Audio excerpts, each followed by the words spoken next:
crowd in the stands of the Red Keep's courtyard pressed forward as Prince Oberyn Martell, the Red Viper of Dorne, circled Gregor Clegane. The mountain towered over him with a vicious sneer that reflected the unholy malice hidden behind his visor. The air smelled of sweat, dirt, and the faint tang of blood yet to be spilled. The sun glimmered overhead, just enough to scorch the stones below and turn the courtyard into a cruel oven, testing not only the mettle of the combatants but also the patience of the spectators. On one side, Tyrion Lannister stood in chains, his life dependent on Oberyn's skill. On the other, Tywin Lannister watched with the coldest of expressions from a specially placed seat. A hush fell over the watchers. In the silence, Oberyn's voice rose, mocking and goading, calling out for Gregor to confess. The Red Viper danced with his spear, swirling it around in a deadly arc, but what truly crackled in the courtyard was the tension. Men who rarely showed fear or excitement found their throats tight. They all knew the fury that drove Oberyn. It was a thirst for justice for the slain Elia Martell and her children, a thirst that had grown from a seed of heartbreak into the towering oak of vengeance. Sandaled feet trod lightly over hot stone. Oberyn's lithe body glistened with sweat, but he kept smiling. The grin was half challenge, half promise of retribution. The mountain's footsteps rumbled like distant thunder, heavy plates scraping as he charged forward, swinging his gargantuan sword in a wide arc that could cleave a man in two. With an elegance seldom seen in mortal combat, Oberyn ducked beneath it, his spear whistling upward to catch the underside of Gregor's arm, slicing through a gap in the armor. Blood spattered across the courtyard. A roar escaped the mountain's throat. Whether of pain or rage was uncertain, but it echoed against the walls and made some in the audience flinch. Yet Oberyn was far from finished. He wanted Gregor to bleed. He wanted him to speak. He demanded that his sister's murderer confess not only to the killing but also to the vile instructions he had followed. Up in the stands, Cersei Lannister tightened her grip on the balcony rail. Her son, King Tommen, sat nearby under the watchful eyes of the Kingsguard. Marjorie Tyrell observed with parted lips, tension radiating from her. More than a trial, it felt like a test of cosmic justice, where the Red Viper would measure out retribution for old sins. Oberyn danced in, lashing out with his spear again.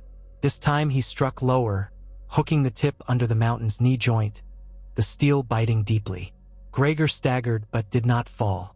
The mountain hurled his sword at Oberyn with all his monstrous might. The Red Viper, always dancing, spun aside just in time. The blade struck stone, sending sparks flickering into the air. There was a dangerous moment. Oberyn had stepped too close, too quick, eager to deliver the finishing stroke. The mountain swung an armored fist, and the crowd gasped as Oberyn narrowly bent away, the blow brushing past his ear, close enough for him to feel the gust of air. A single misstep would have ended him. Oberyn's eyes blazed with a primal, unstoppable fire. "Confess!" he hissed, meeting Gregor's gaze. But Gregor would not speak. If he heard Oberyn's demands at all, he did not care. Hatred and pain turned his face into a twisted mask. Beneath that fearsome helm, there was only violence incarnate. Oberyn feinted. He retreated a few steps, inviting Gregor to charge once more. The mountain, pride injured and brimming with violence, complied. He stomped forward, each footfall like a small earthquake. The watchers felt the very ground tremble. He stooped to snatch up his sword, lifting it overhead. The monstrous length of steel seemed almost weightless in his giant's grip. As the weapon descended, aiming to crush Oberyn as one might squash an insect, Oberyn rolled, bracing one hand against the sun-baked courtyard floor. He thrust his spear upward in one fluid motion, lodging it in the chink at Gregor's breastplate just beneath the rib cage. The sound of the spear piercing flesh was both hollow and sickening, muffled by metal and muscle, punctuated by the mountain's anguished roar. A hush fell, but Oberyn did not relent. As the enormous man toppled forward, Oberyn twisted the spear deeper, ripping through sinew and vital organs. The hulking mountain collapsed with a dull crash onto the dusty stones, bringing up a cloud of grit.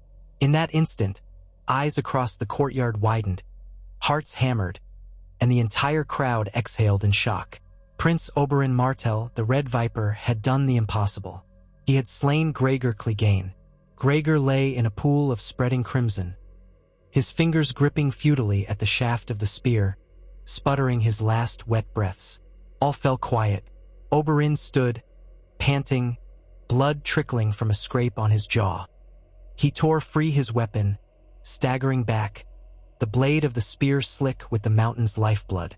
He was alive, triumphant, but even more crucially, the name Martell was vindicated in a way that Dorne had dreamt of for over a decade. A savage wave of relief shuddered through Oberyn's body.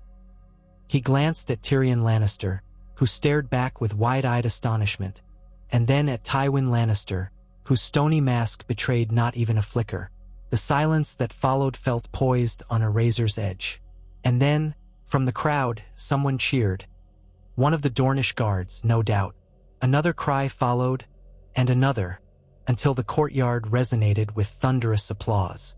Some only clapped lightly, uncertain or afraid to show approval openly in the presence of Tywin Lannister's imposing glare. Yet the cheers gained momentum. Oberyn's chest rose and fell. He felt more than victory. He felt destiny pounding in his veins. The courtyard's focus was his, an audience starved for a fresh wind of justice, in a realm grown sick of hidden truths and calculated cruelty. Oberyn wiped sweat from his brow and gestured to the watchers for silence. Slowly, they began to settle. Tyrion's shackles rattled.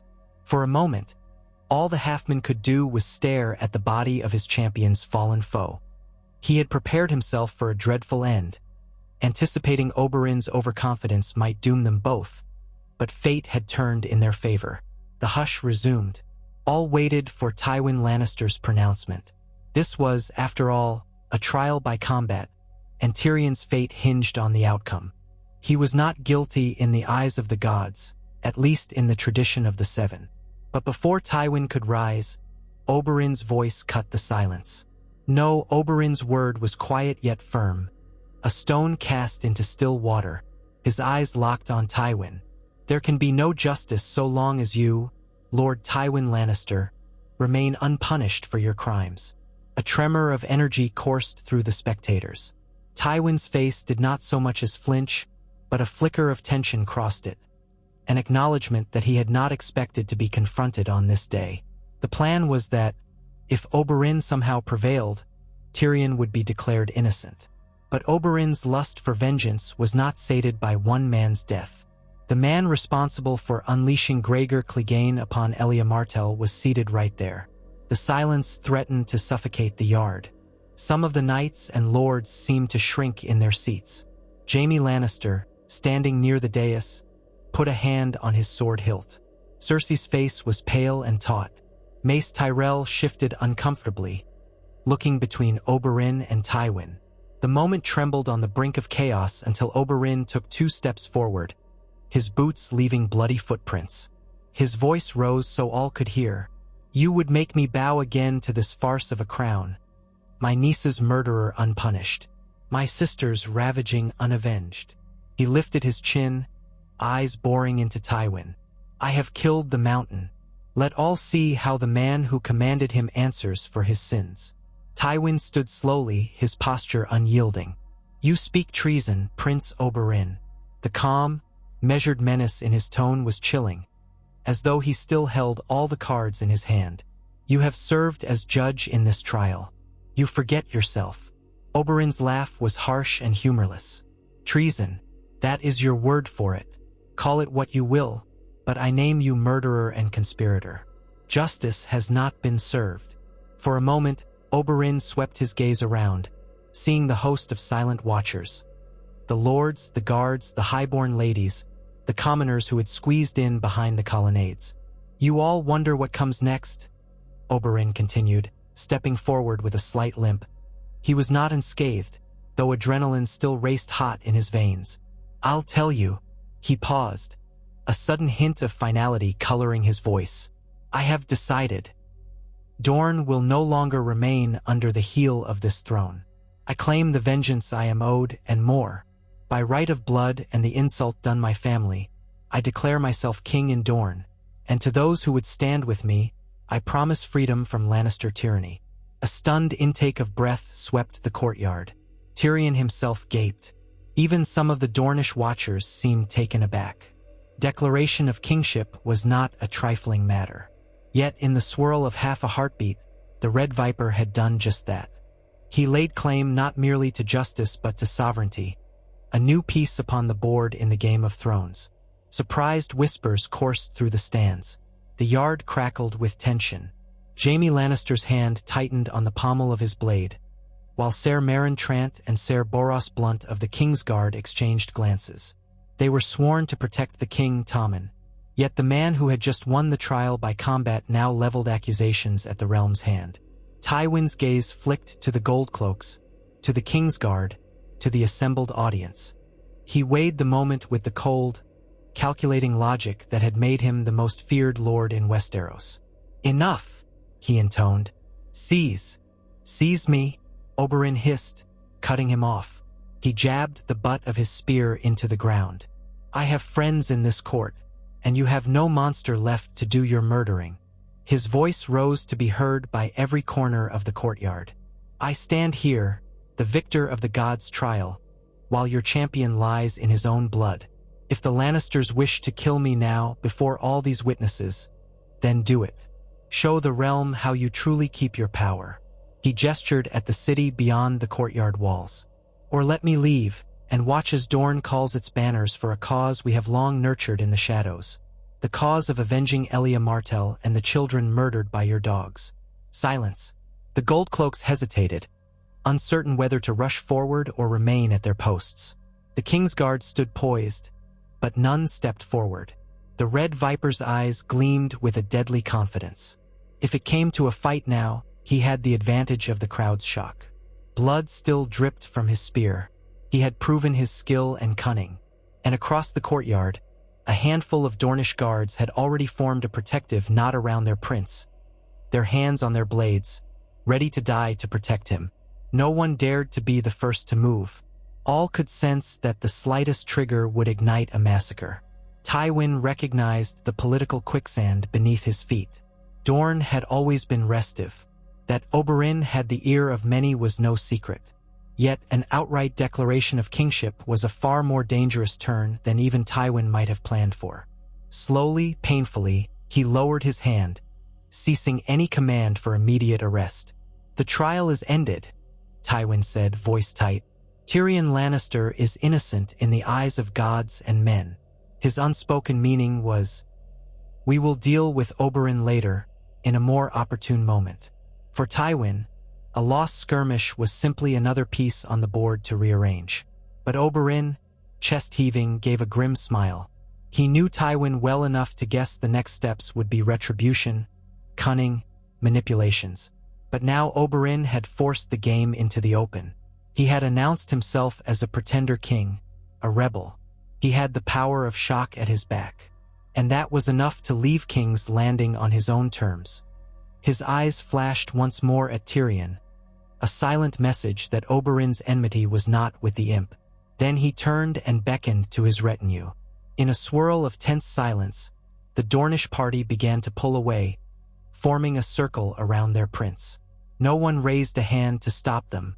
Daring a final glance over his shoulder, Oberyn locked eyes with Tywin Lannister, an exchange that crackled with hatred. Then the Red Viper strode away, spear in hand, leaving the mountain's lifeless bulk behind, and leaving a realm in shock. The morning after the duel found King's Landing in an uproar. Word spread like wildfire that Oberyn Martell had slain Gregor Clegane in single combat, exposing once more the old rumor that it was Tywin Lannister who'd ordered the horrors that befell Elia Martell and her children during the sack of King's Landing. Far more sensational yet, the street gossip claimed that Oberyn had proclaimed himself King of Dorne, an act of outright rebellion, a new challenge to the Iron Throne. In the markets and along the wharves, common folk babbled excitedly. In wine sinks, men whispered about whether the Martells would ride north at the head of a great army, or if the Lannisters would crush them before they ever reached the capital. Among the royal court, lords hurried from meeting to meeting, gathering alliances or forging new ones. Grand Maester Pycelle fussed about, half in a panic about the political ramifications. Mace Tyrell, uncertain how far his ambition would stretch if a new conflict arose, kept a wary eye on Tywin Lannister and wondered whether the Tyrells should stand with the crown or reevaluate their alliances. Varys, the master of whispers, glided in the shadows, collecting secrets, always with that pensive, knowing smile. No one was more unsettled than Cersei Lannister. Her champion had lost. Her father had been challenged openly in front of half the court, and now yet another pretender threatened the peace of her son's reign.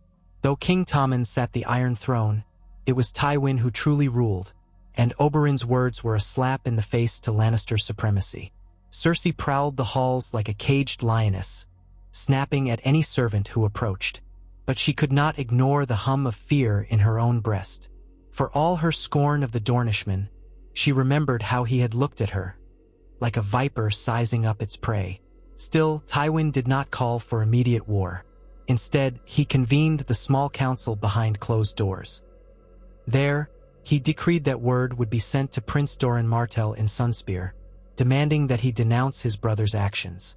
If the Prince of Dorne refused, Tywin's plan was to muster a royal army from the Crownlands and the Reach to pacify the southern desert by force if necessary. In the council chamber, Mace Tyrell murmured agreement, though not as confidently as usual. Pycelle merely nodded, hands trembling. Varys offered an innocuous smile. If Tywin was concerned, he betrayed no emotion, simply orchestrating a response as if Oberyn's claim of kingship were no more than a bothersome revolt. Meanwhile, on the Rose Road winding south from King's Landing, Oberyn Martell and his Dornish retinue rode at a brisk pace. The Red Viper set the speed himself, despite the ache in his muscles from the brutal duel. His face was drawn, yet his eyes burned with a renewed sense of purpose. Around him, his spear-carrying guards formed a protective wedge. They had been prepared for the possibility that Lannister men-at-arms might pursue them, but none came. It was as though the city was still too paralyzed by shock, or perhaps Tywin Lannister preferred not to risk a chase so soon. As they rode, Oberyn's thoughts churned. He had declared himself King of Dorne on impulse, a move inspired by the righteous fury blazing in his heart. The day he left Dorne, he had only intended to bring justice or revenge on the man who killed his sister. He had done that, and in the triumphant aftermath, the idea had arisen to break the chains binding his people to the Iron Throne. Was it truly so mad? Dorne had its own proud history, once an independent kingdom that withstood dragonfire and conquest for years before choosing to join the Seven Kingdoms through marriage. They had never fully bent the knee in spirit. Perhaps the time was ripe to reclaim their sovereignty. And with the rumors drifting from across the sea that Daenerys Targaryen, last scion of the old royal line, had dragons, Oberyn realized the world was in flux. If a new Targaryen invasion was in the making, Dorne could either join it or shape its own destiny. But none of that would matter unless Dorne itself rallied to him. The realm was used to Prince Doran's measured leadership. Doran Martell was patient, cunning, and cautious. Oberyn was fire and steel. They were two sides of the same coin, but often in opposition about methods. In his heart, Oberyn knew that to succeed he needed Doran. Dorne's armies would follow their ruling prince, not a renegade younger brother alone. Yet there was no turning back. Oberyn had declared his intention before the entire court, and it reverberated from the Red Mountains to the Stepstones by now. If Doran refused him, Oberyn would stand alone, a rebel with no land or men, easily crushed by the Iron Throne. That possibility weighed heavily on him. He led his company onward, each league taking them closer to Sunspear, each day the sun growing hotter as they neared the desert kingdom that had forged him. In the nights, they camped off-road, hiding their fires from potential Lannister spies. At each village, Oberyn's men spread the tale. How the Red Viper had slain the mountain in a trial by combat, and how he would no longer bow to Lannister tyranny. People's reactions varied. Some cheered, spitting on the mention of Tywin Lannister. Others watched nervously, uncertain whether war would come of it. Still, the seeds were planted. By the time Oberyn and his men reached the Prince's Pass, caravans and travelers who had heard the rumor were already repeating it along the roads. The realm was stirring with talk of a new order, one that might free them from the Iron Throne's demands, or one that might provoke the fury of House Lannister upon Dorne's deserts. In Sunspear, Prince Doran Martell sat in his solar, gazing out at the sparkling sea through an open balcony. Heat wavered off the pale stone streets below. The Prince of Dorne was a man of subtlety, of patience, known to the world as a careful schemer, though they did not know the depth of his plots or the cunning of his mind. News had arrived of Oberyn's victory, followed swiftly by the staggering tidings of his declaration. Even Doran, who had long harbored secret designs of seeing House Martell avenged, felt the twinge of alarm. There was no question that a confrontation with the Iron Throne would follow. Dorne had not mobilized for war in many years. Their forces were capable, but the Lannisters and their allies controlled a much larger share of the realm's resources.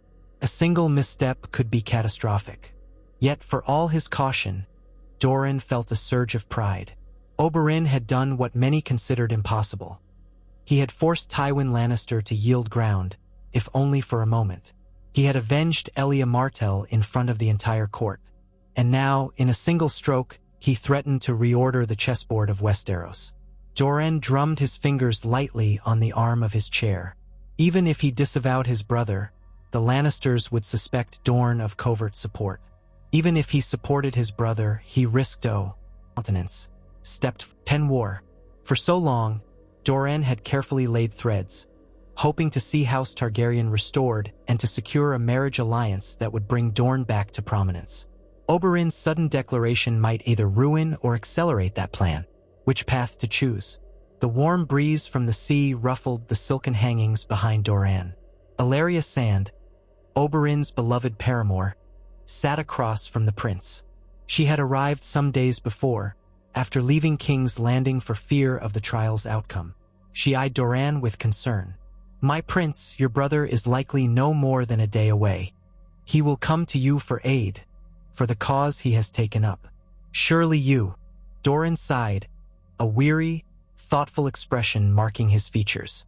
"I will hear him. My dear brother always was the spear point of Dorne, whereas I am the shield." He paused, considering. "We must decide if the time for open rebellion has indeed come. If we stand by Oberyn, the Lannisters will not hesitate to march south with a grand host. War will ravage our deserts, as it once did when Aegon first tried to conquer Dorne." He leaned back, steepling his fingers. "But if we do nothing, we lose this precious moment that Oberyn has carved out through blood and risk. Tywin Lannister is cunning, but I fear that if we let him strike first, the doom will be ours." Alleria smiled faintly, though there was sorrow in her eyes. He avenged Elia. In that moment, that was all that mattered. "I do not regret it, no matter the cost." Doran watched her for a long moment, seeing the reflection of Oberyn's passion in her. "I see that my brother's spirit lives on in many hearts. Perhaps that will carry us further than caution alone. We shall see." Oberyn arrived at Sunspear in the late afternoon, the sun setting the towers ablaze in golden light. He was greeted outside the gates by a swelling crowd of curious onlookers. He wore a dust-stained cloak, but walked with his head held high, the spear that slew the mountain in his hand. At his side were a score of loyal men. The walls echoed with cheers and murmured questions. Oberyn recognized the fervor in the air. Dorne's people had long memories, and the name Martell still carried the weight of royalty from centuries past, before Nymeria brought her Rhoynar across the narrow sea. Guards ushered Oberyn and his party inside the old fortress. The scorching heat of Dorne seemed to intensify as if welcoming the returning sun. Oberyn felt anticipation coil in his stomach. He had not seen Doran since leaving for King's Landing. He would have to face his brother's measured gaze and speak the words of defiance that threatened to plunge Dorne into a new war. As he entered the main hall, the hush fell among those present. Nobles, courtiers, servants. At the far end, Prince Doran waited in his chair, the faintest of smiles on his lips. Oberyn crossed the cool marble floor, ignoring the ache of the miles behind him. He bowed his head briefly. "My prince." Brother, Doran replied softly, inclining his head in return. Ilaria Sand stood by Doran's side, relief flooding her features at Oberyn's safe return. You have made quite an impression on the realm. Doran's voice was measured, betraying no anger or joy. Gregor Clegane is dead. Oberyn allowed himself a small smirk. He is, and the realm knows it. He paused, lifting his chin. They also know that I named myself King of Dorne. I will not bend the knee to the Lannisters. The time to break their hold has come, or so I believe. A murmur of excitement and worry rumbled through the hall. Doran let the moment stretch. That is no small declaration, brother. If you speak as king, what then becomes of me, the Prince of Dorne? Oberyn felt the slightest prickle of unease. You remain my brother, and the rightful head of House Martell. I do not claim to supplant you. I act on behalf of our house, on behalf of Elia, and of every Dornishman who chafes under the Lannisters' yoke. He spread his hands, mindful to keep his tone respectful. But our people need a symbol, a rallying cry. They are hungry for justice, for independence that was always half theirs in spirit. Silence hung. Then Doran closed his eyes. I have spent years plotting a safer path, Oberyn, perhaps aligning with Daenerys Targaryen, forging an alliance that would allow us vengeance without throwing Dorne to the wolves. But you have forced my hand. With one dramatic act, you may have undone all the careful webs I have spun. His gaze sharpened. Or perhaps you have simply lit the fire that cannot be quenched. Oberyn's throat tightened. He was ready to argue, to fight if necessary. But Doran sighed and offered the barest hint of a grin. I must consider well, but I have always known you to act with passion. And I cannot deny that you have made Dorne's name burn across the realm this day. Let us speak in private, away from prying ears, and see what can be done to keep the Lannisters from marching upon our gates. Murmurs of curiosity rippled around them, but Doran gestured to the guards, who led Oberyn through to a smaller solar. Only Ilaria Sand and a few trusted knights followed. A hush fell as thick doors closed. There, under the soft lamplight, Doran confronted Oberyn more directly. Tell me everything. Oberyn recounted the trial, the moment of victory, and the impetus that seized him to declare himself king. He admitted it had been part fury, part calculation, an attempt to wrest the realm's attention and prevent Tywin Lannister from quietly disposing of him. I believed if I challenged Tywin so openly, he would not dare murder me then and there. For all his cunning, he knows the realm watched. Doran nodded slowly. A bold stroke, indeed. And how do you propose we make that challenge manifest, Oberyn? We will need alliances to survive a war with the Iron Throne. The Reach, the Stormlands, the Vale. Do we hope they all flock to our banner simply because we say we want justice? No, Oberyn conceded. But others have reason to resent the Lannisters. The Riverlands have been ravaged by war. The North stands in turmoil, with Robb Stark dead and the Boltons enthroned by the Lannisters. The Iron Islands are in rebellion, though not likely to side with us. House Tyrell may be uneasy with Lannister rule, though they are joined by marriage. And then there is the Targaryen girl. Rumors say she has dragons. If she invades, perhaps she would welcome an alliance with a free and independent Dorne. Doran gave a guarded smile. You see, brother, you speak precisely of the plans I have nurtured. A Targaryen restoration might see Elia's children avenged in a different way. But your declaration? Some might say we no longer champion Targaryen rights but Martell sovereignty. That complicates matters. Still, it is not irreparable. We can negotiate from a position of strength if we appear unified. Oberyn exhaled. So you will stand with me? I will stand with Dorne, Doran corrected gently. But I will not fling our armies blindly at the Iron Throne. We must gather the lords of Dorne, present our cause, and unite them. Then we will see how best to proceed, diplomacy, alliance, or war. This is not a decision for me alone. Dorne's fate belongs to all its great houses. Relief flickered in Oberyn's eyes. His brother had not disavowed him. He placed a hand on Doran's shoulder. Thank you, and I swear, I will not let Tywin Lannister's cunning tear us apart. Within a fortnight, Dorne's high lords began to arrive in Sunspear. From the Greenblood to the far western deserts, the scions of House Ironwood, House Dane, House Jourdain, House Manwoody, House Blackmont, and others came to attend a grand council convened by Prince Doran. In the great hall of Sunspear, they gathered, the banners of the sun and spear flapping overhead in the hot breezes. Oberyn, clad in a fresh silk robe of deep orange and gold, stood at Doran's side. His presence alone was enough to set tongues wagging.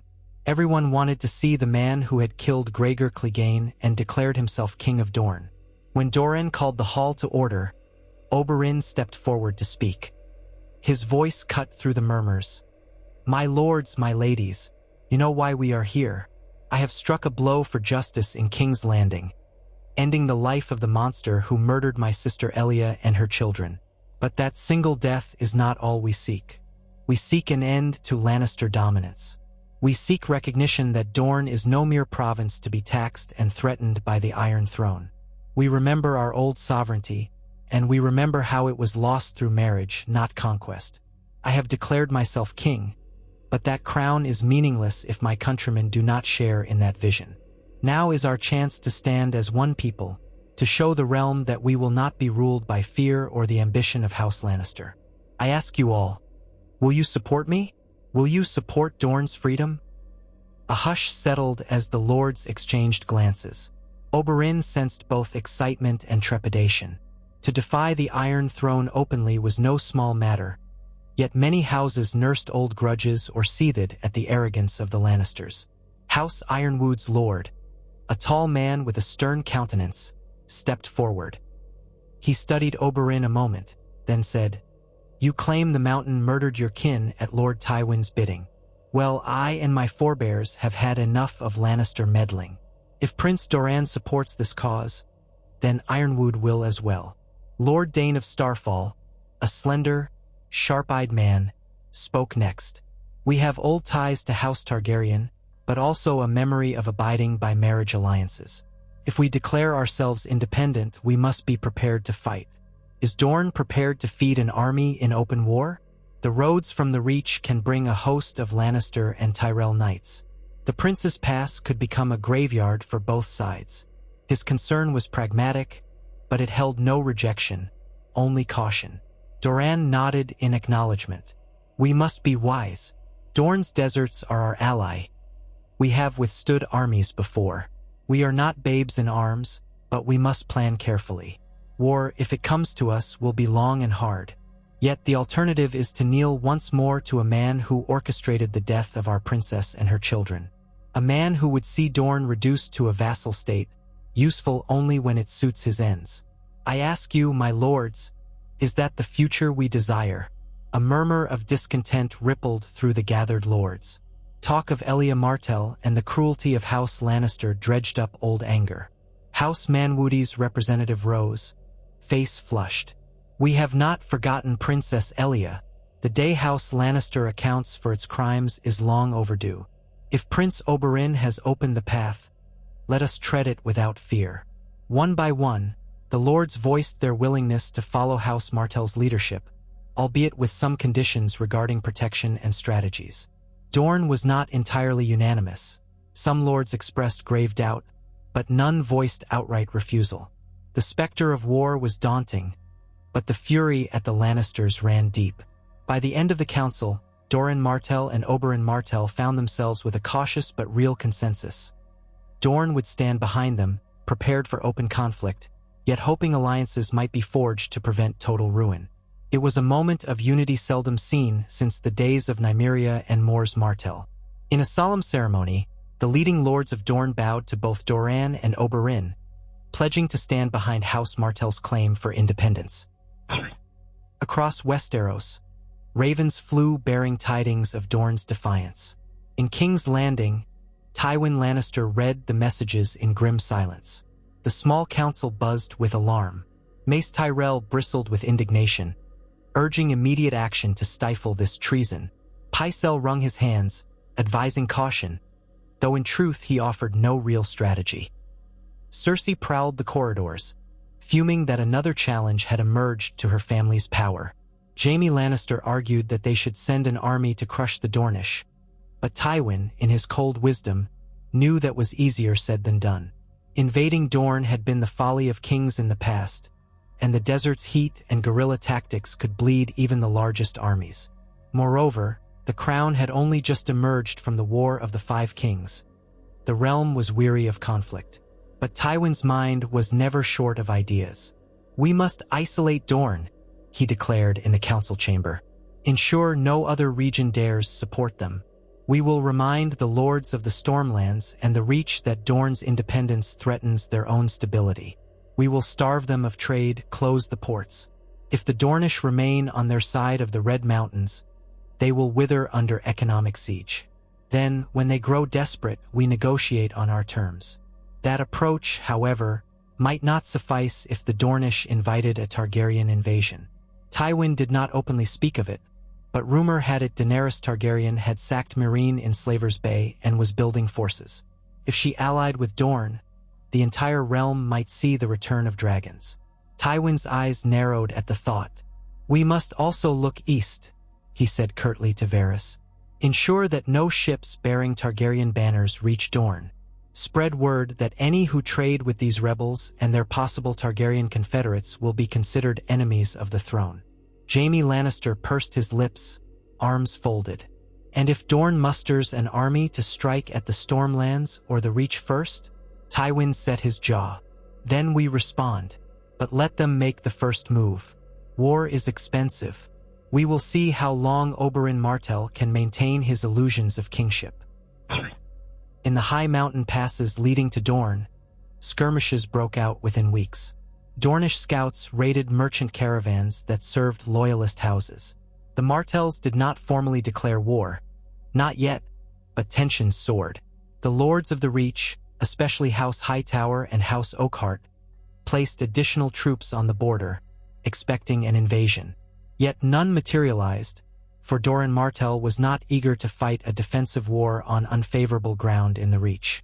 Instead, Dorne set about fortifying its passes, bolstering supply lines, and forging alliances with merchants who could bring in goods from Essos if the crown closed Westerosi ports to them.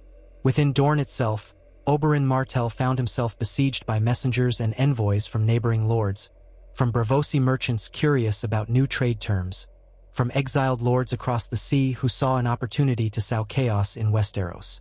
The swirl of politics was thick enough to choke a man, but Oberyn bore it with surprising patience. A new flame had ignited within him. He was no longer simply the hot-blooded warrior seeking vengeance. He was striving to lead a kingdom to independence. He recognized that, for all his prowess in battle, he needed the Council of Doran, the support of noble houses, and the whispered deals of the free cities if he was to succeed. Elaria watched him with a proud, worried smile. She helped smooth his sharper edges when speaking to visiting lords, reminding him that his passion was an asset but might need tempering so as not to frighten potential allies. "You have become more than a warrior, my love," she would say gently in their private moments. "You have become the hope of Dorne, and that is a burden as well as a glory." Still, the Red Viper spirit remained fierce. When it came to forging alliances, Oberyn was bold. He reached out covertly to the remnants of Stannis Baratheon's forces, to the dissatisfied lords of the Riverlands who had seen their homeland trampled by the Lannisters, and even to the Ironborn, though he found little common ground with those Sea Raiders. He was careful, though, not to pledge too much too soon. If Daenerys Targaryen reached out, that might change the board entirely. In the north, word of Oberyn's defiance arrived amid the snows of an impending winter. The Boltons, newly recognized wardens of the North by Lannister decree, eyed the developments with caution. Roose Bolton, a man of cold cunning, had no intention of letting northern men rush to the aid of a southern cause. The North was still reeling from the Red Wedding and the Stark downfall. If anything, the Boltons might dispatch a token force south to aid the crown, proving their loyalty. Yet they hesitated, uncertain if the Lannisters would truly call on them. The roads were long, and winter threatened. Meanwhile, the scattered loyalists to House Stark nursed a faint dream.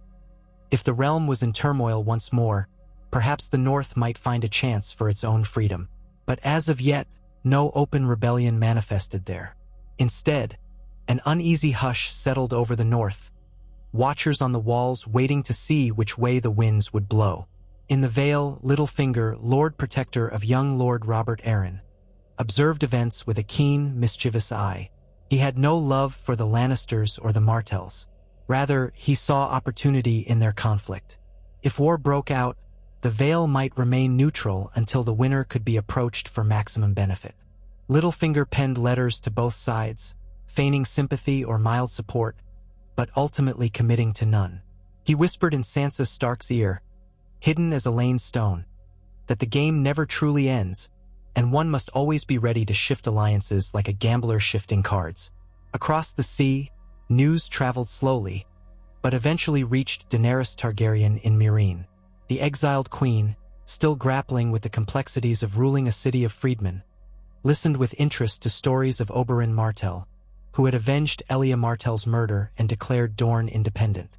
Elia had once been her brother Rhaegar's wife, a tie that resonated in Daenerys's heart. Some among her advisors, particularly the Dornish exiles or those who hated the Lannisters, urged Daenerys to consider an alliance. "If you march upon Westeros, you will find a ready ally in Dorne," they promised. But Daenerys had her own battles to fight in Slaver's Bay, and she had sworn not to leave her people unprotected until she had broken the back of the slave trade. Still, the prospect of a Martell alliance, of a safe landing in Sunspear for her armies and dragons, lingered in her mind as a beacon of possibility. She wrote letters of cautious friendship, dispatching them on a swift ship that skirted the coast. It would be many weeks before any reply might come, but a seed was planted.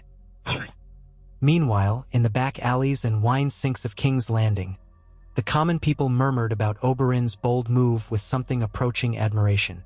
The Red Viper had gained a fearsome reputation, but also a certain mystique. Tyrion Lannister, newly released from prison after winning his trial by Oberyn's champion, found himself caught in the swirl of politics once again. Though exonerated in theory, he was hardly free from Lannister scorn. Cersei, in particular, despised him more than ever, suspecting Tyrion had orchestrated Oberyn's defiance. Of course, the entire idea was ridiculous. Tyrion had been as shocked as anyone when Oberyn claimed kingship. But in House Lannister, blame was easy to fling at the imp. Tyrion observed the city's mood. He recognized a growing undercurrent of dissatisfaction. The Iron Throne was drowning in debt. Winter was coming. Trade was uncertain. People looked upon Oberyn's name as that of a fearless avenger who had struck down the unstoppable giant.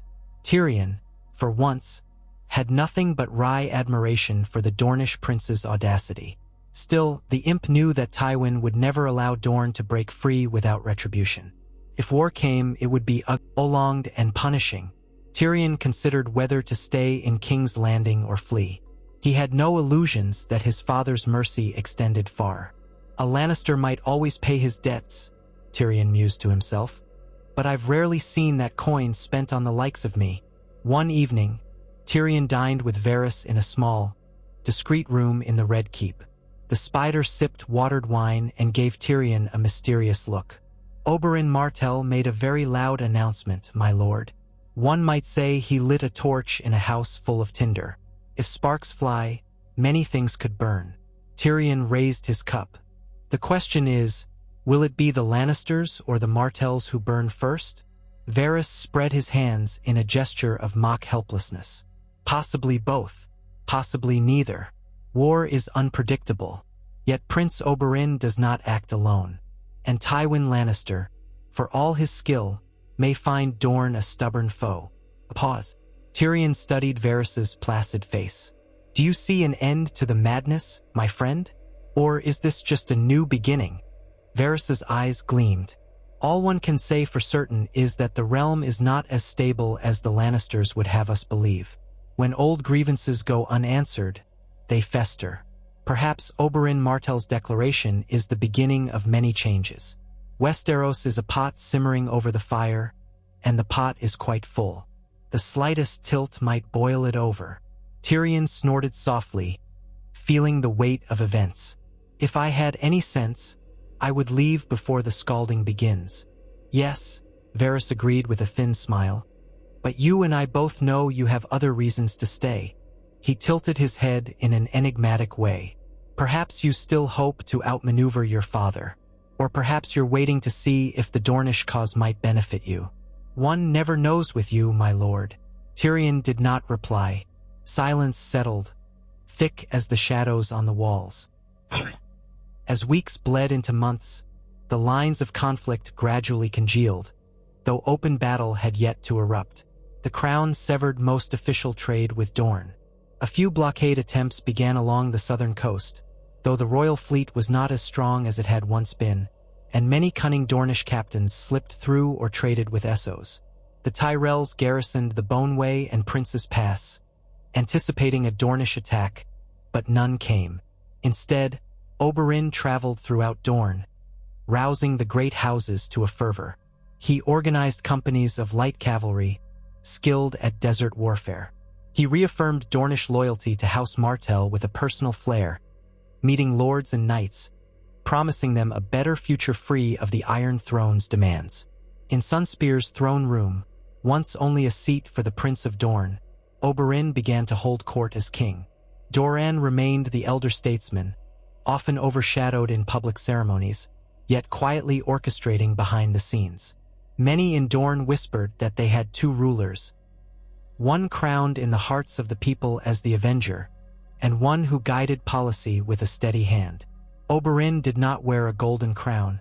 He deemed it an unnecessary bauble.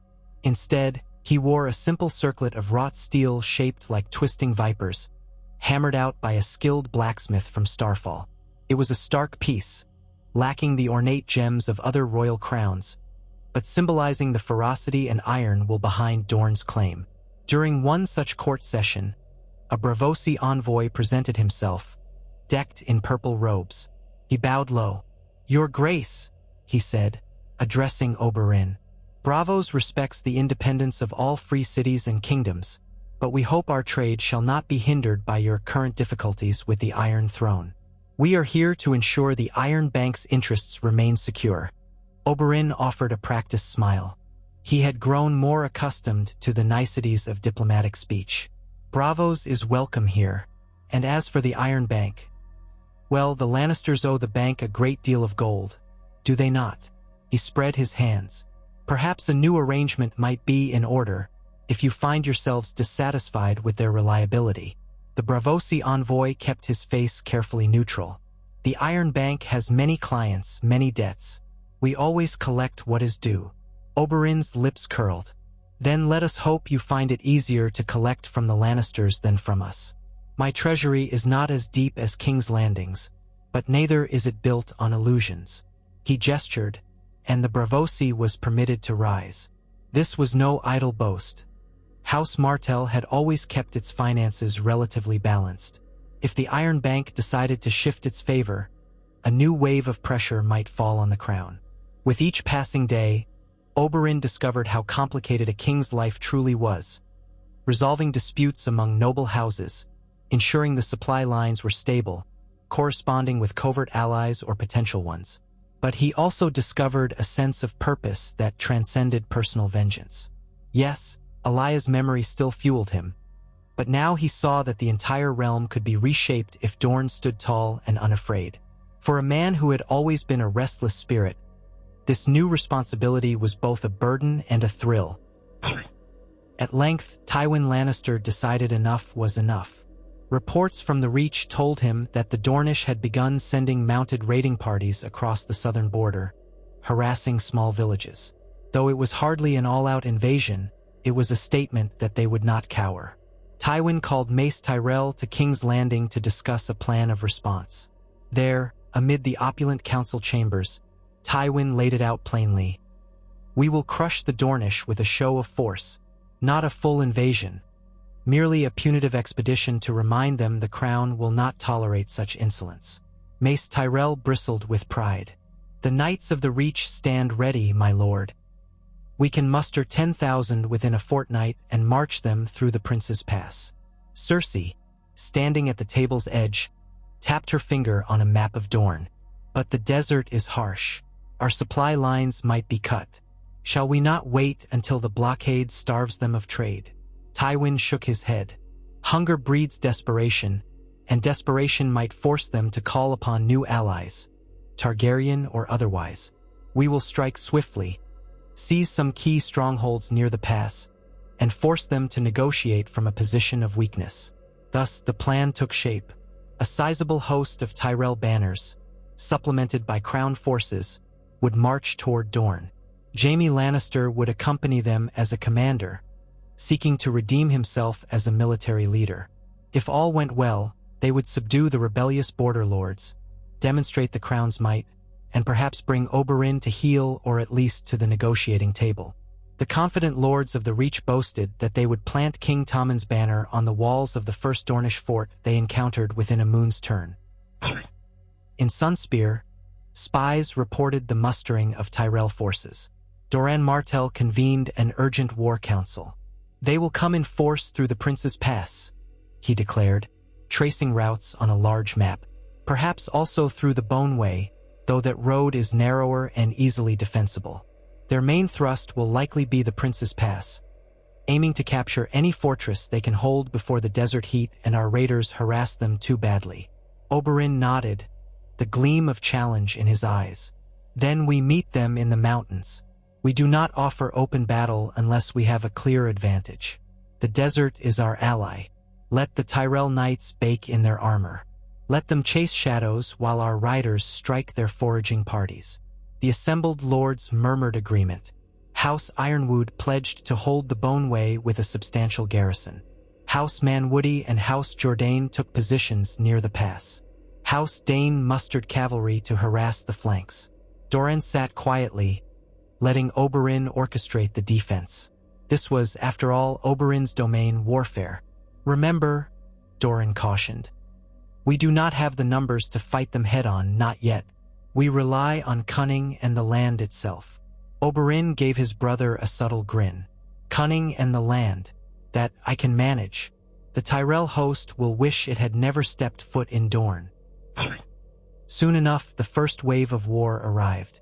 The Tyrell-led army descended upon the passes, brilliant banners displaying the Golden Rose, flanked by crown banners of the Stag and Lion for King Tommen. War horns blared. Footmen trudged under the hot sun. Knights in heavy plate found themselves drenched in sweat. Their initial foray seemed successful. They overran a small outer watchtower near the pass, capturing a handful of Dornish sentries. Encouraged, they pressed on, deeper into the stony defile leading into the desert interior. But the deeper they went, the more the land turned against them. Dornish bowmen fired from high ridges, inflicting casualties and disappearing before the Tyrell outriders could climb the rocks. The supply wagons in the rear were ambushed by swift-moving riders wearing loose desert garb. They vanished into dunes, leaving scattered corpses and burning carts behind. The Tyrell host pressed onward, determined to deliver a decisive blow.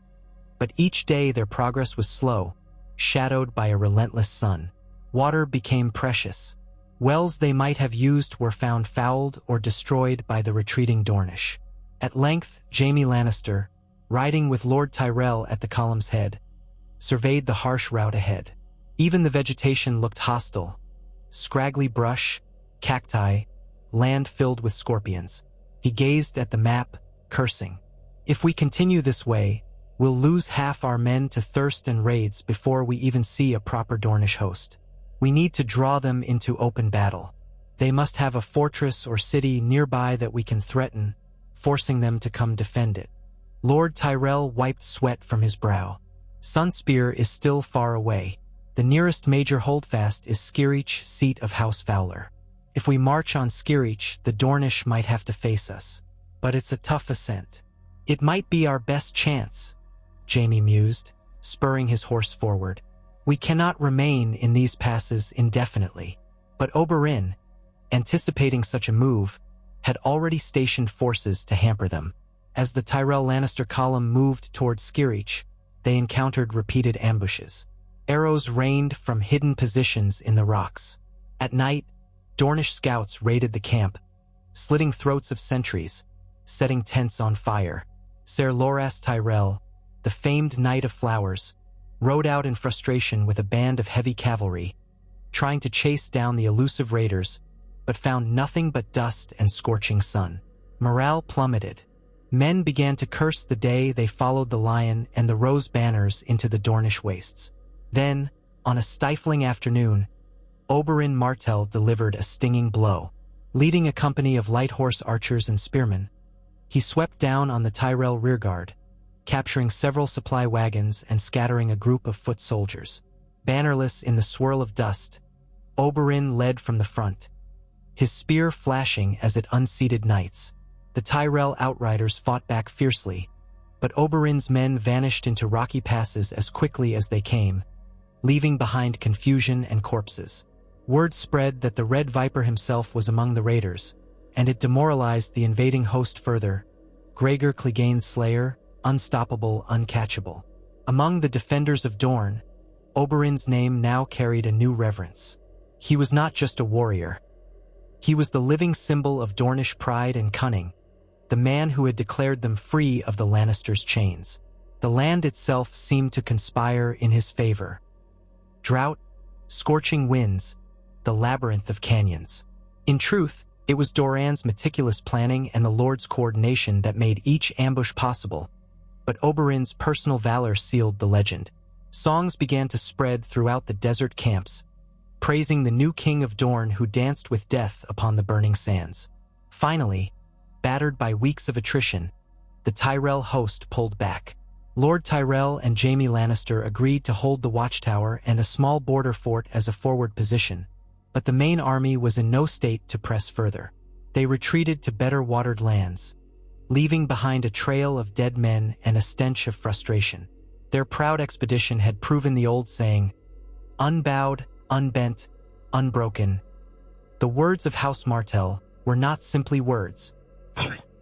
When the news reached King's Landing that the Tyrell host had stalled, Tywin Lannister's anger was cold and frightening. Still, open war had not erupted in the sense of great pitched battles and castles falling, but the crown had lost face. Men whispered that the Lannisters were no longer invincible, especially not in Dorne's harsh cradle. Tywin weighed whether to commit a larger royal army, perhaps combine forces from the Stormlands and the Crownlands, launch a multi-pronged invasion. But the cost would be immense, and the realm was weary. Mace Tyrell, chastened by the losses, was less enthusiastic now. Cersei demanded a more brutal approach. She wanted the Dornish taught a lesson that they would not forget: to burn their fields, slaughter their peasants, do anything to break their spirit. Tywin, for once, was not so eager to rush in. He still believed in forging a blockade that would slowly choke Dorne's economy, forcing them to the table. Meanwhile, word of potential Targaryen movements across the sea forced him to keep some forces in reserve. The game had grown more dangerous with every piece in motion. In the Red Keep, rumor had it that Tywin might try to lure Oberyn Martell to parley, offering him some measure of revenge or a favorable alliance, in order to break up the Dornish coalition. Others whispered that a more sinister plot was already afoot, perhaps a hired assassin or poisoner, a reflection of how Oberyn himself was called the Red Viper. Such speculation filled the corridors with dread. Oberyn's defiance had, at least for a time, created a stalemate, and in a realm as large as Westeros, any stalemate can tilt unexpectedly. Oberyn Martell, back in Sunspear after harassing the Tyrell host, gathered his top knights and lords to plan their next move.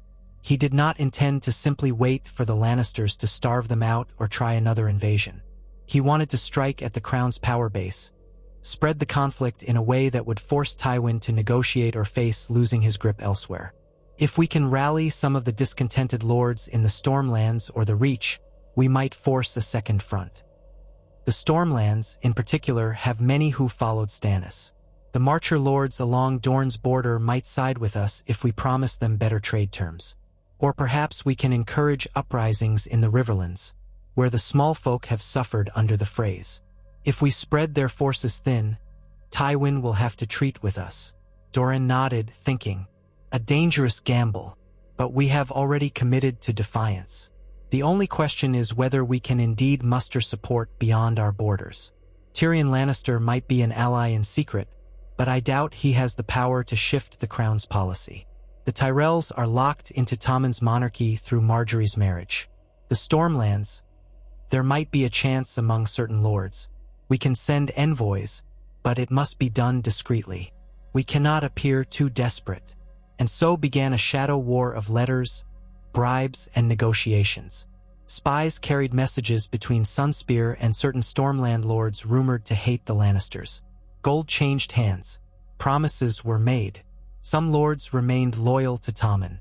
Others entertained the idea of siding with Dorne, if only to break the Lannisters' stranglehold, but none dared speak openly yet. The realm was a tinderbox, awaiting a spark, and in the shadows the Red Viper tried to light that spark. Months turned to a year. Dorne remained unbowed, though living under partial blockade. Trade with Essos continued, albeit at a higher cost. The standoff with the crown endured. Skirmishes flared in the passes and along the coasts. Occasionally, a small Tyrell or crown force would attempt to probe deeper into Dorne, but they were always driven back, suffering greater losses than the Dornish. By now, the realm whispered that Oberyn Martell was truly the king in Dorne, whether or not the Iron Throne acknowledged it. The Martell sigil flew alone on city walls. No longer did the Dornish banners share space with the Baratheon stag or the Lannister lion. The sun and spear declared their independence for all to see. King Tommen was too young to grasp the full weight of it all, overshadowed by his mother and grandfather. The small folk in Flea Bottom complained of rising prices and talk of another war, all while winter loomed. Some even dared to question if the Lannisters cared more for punishing Dorne than feeding King's Landing. Tywin, though, still held most of the south and the crown, so no large-scale revolt threatened from the people themselves. But the seeds of discontent grew. Late one night, as Oberyn paced the gardens of Sunspear under moonlight, Ellaria found him gazing at the sea. "You are restless, my love," she murmured, slipping her arm around his waist. He exhaled softly, scanning the dark horizon. "I have achieved one goal. Gregor Clegane is dead, and the realm knows Tywin Lannister's guilt in Elaya's murder. But the war we wage, sometimes I wonder if it is only the beginning of unending conflict. I will not yield to the Lannisters, but I also will not see Dorne burned for my pride." Ellaria pressed her cheek to his shoulder. "You have never been one to yield, Oberyn, but you are not alone. Doran stands with you, and the people believe in you. Perhaps something will shift. A new force, a new ally. You speak often of the Targaryen queen." "Yes," Oberyn mused. "If she truly crosses the sea with dragons, Tywin will have far more to worry about than Dorne. Then we might force a settlement, or join her cause outright to topple the Lannisters. Vengeance would be complete. The Seven Kingdoms might be reshaped anew, with Dorne at its rightful place." Ellaria let silence fill the space for a moment, then asked, "Would that satisfy your heart?" "My heart?" Oberyn repeated, giving a half-laugh. "Elia is dead, and no power in the world can bring her back. But yes, to see the Lannisters humbled, to see Dorne unbowed, unbent, unbroken, perhaps that would be enough." Ellaria touched his cheek. "Then we wait, prepare, and keep faith in our cause. You have set this path in motion. Trust in what we have built." He drew her close. In that moonlit garden, for a moment, the burdens of kingship and war slipped away. He was only Oberyn, a man who had loved and lost, who was forging a new future for his homeland. One day soon, the tides of fate might bring the next wave of conflict crashing upon them, or an unexpected opportunity that could topple the lion and break the Iron Throne's hold forever. But for now, in that quiet hour, Oberyn Martell, the Red Viper, the Avenger, the King in Dorne, took solace in the warmth of Ellaria's embrace, hopeful that the dawn would bring them closer to the justice that had always burned in his soul. And so the banner of the sun and spear flew high, a defiant beacon in a realm still trembling from old wounds and new ambitions. All across Westeros, whether in Winterfell's snows, the Ares Heights, the Iron Island's rocky shores, or the lavish halls of Highgarden, lords and small folk alike watched and waited, uncertain if Oberyn's bold claim would reshape the Seven Kingdoms or simply usher in another era of blood and ruin. But none could deny that Oberyn Martell had changed the game forever, and somewhere in the cool shade of the Water Gardens, Prince Doran Martell quietly reminded himself that the greatest battles are often won with patience and cunning. Between them, the Martell brothers carried the future of Dorne on their shoulders, a kingdom reborn in defiance, ready to face the storms to come. Yet another dawn spilled its ochre light over the pale towers of Sunspear, gilding the sand-strewn parapets with a muted glow. Oberyn Martell rose early, as he often did now. Sleep sometimes eluded him, tugged away by responsibilities and the memory of how easily blood could be spilled in the name of power. Although he had won renown for Dorne and personally avenged Elia, the realm's horizon remained hazy with the threat of more war. Each new day required decisions and deals that tested his cunning. The Red Viper of Dorne, once so free to wander and indulge his passions, now bore the weight of an entire kingdom's future. He broke his fast in a smaller courtyard, savoring a dish of roasted peppers and a cup of sour red Dornish wine. Nearby, two of his daughters, Obella and Elia Sand, observed him with identical expressions of pride and curiosity. They had always adored him, though they knew he was a dangerous man. Now that he was king in name, if not recognized by the rest of Westeros, they saw him in an even more legendary light. Oberyn offered them a faint smile as they bowed their heads. "You needn't bow, my loves," he said. "Between us, I remain your father. Titles matter less in a private moment." Still, Elia Sand, named for her slain aunt, could not help herself. "Father," she asked quietly, "will you teach us how to fight like you?" Her eyes shone with longing. "You fought the mountain. Everyone says you were unstoppable." Oberyn's mouth curved in a gentle, knowing smile. "Even the unstoppable can die if they grow careless. And that fight was a moment too close for comfort. But yes, I'll teach you both. Every sand snake should know how to hold a blade or a spear." He paused, brushing a hand over his daughter's dark hair. "For now, remain at Sunspear. War stirs at the edges of our land, and I want you safe." They bowed again, though he could see the disappointment in their eyes. Youth yearned to test its mettle. He rose, ruffled their hair affectionately, and left the courtyard. The day's business awaited. He entered one of the airy receiving chambers, where warm sunlight spilled through tall, arched windows. There he found Doran Martell, seated in a cushioned chair, hands folded on his lap. A half-dozen of Dorne's highborn men and women stood around him, among them Elia Sand, Lady Nemella Toland, and Lord Euler of Hellholt. The mood was subdued, though tension simmered beneath courtesy. All eyes shifted to Oberyn as soon as he stepped inside. They bowed with measured respect. "Oberyn," Doran greeted, calm as ever. "We have word that the Tyrell host has indeed retired from the deeper desert, but they keep a strong presence in the Prince's Pass. Their blockade by sea has tightened. There have been more frequent sightings of royal warships in the Stepstones, stopping and searching vessels bound for Dorne." Oberyn nodded. "They seek to strangle us by limiting trade. The desert can yield only so much. We must find ways around their net." He moved closer, scanning the faces of those gathered. "Has word come from the free cities?" A young knight, Ser Roldan, stepped forward, clearing his throat. "Braavos remains polite but uncommitted, your grace. Pentos is in chaos as always, with the politics of their princes. Volantis might be a potential partner. Some of our merchants have had success forging deals there, especially if we can promise them a better route for their trade once the war ends. But no free city openly wants to antagonize King's Landing. We may rely only on quiet, under-the-table agreements." Doran tapped the arm of his chair. "Then let us pursue those quiet agreements. We'll accept whatever goods we can smuggle in grain, arms, building materials. Try to ensure each merchant receives a fair profit to keep them coming back."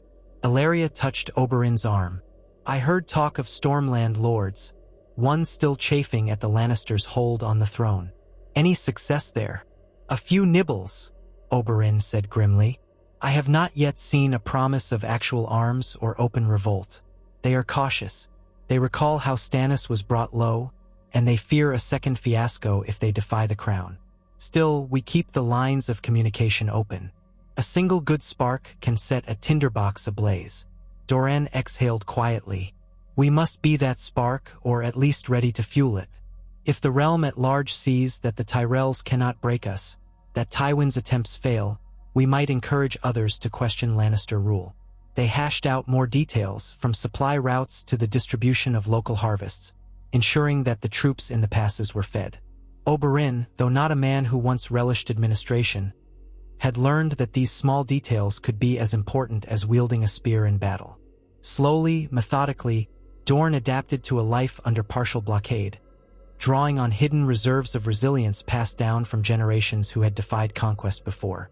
Word came that the Stormlands had begun to mobilize small garrisons near the Dornish border as well, but they had not made any move to attack.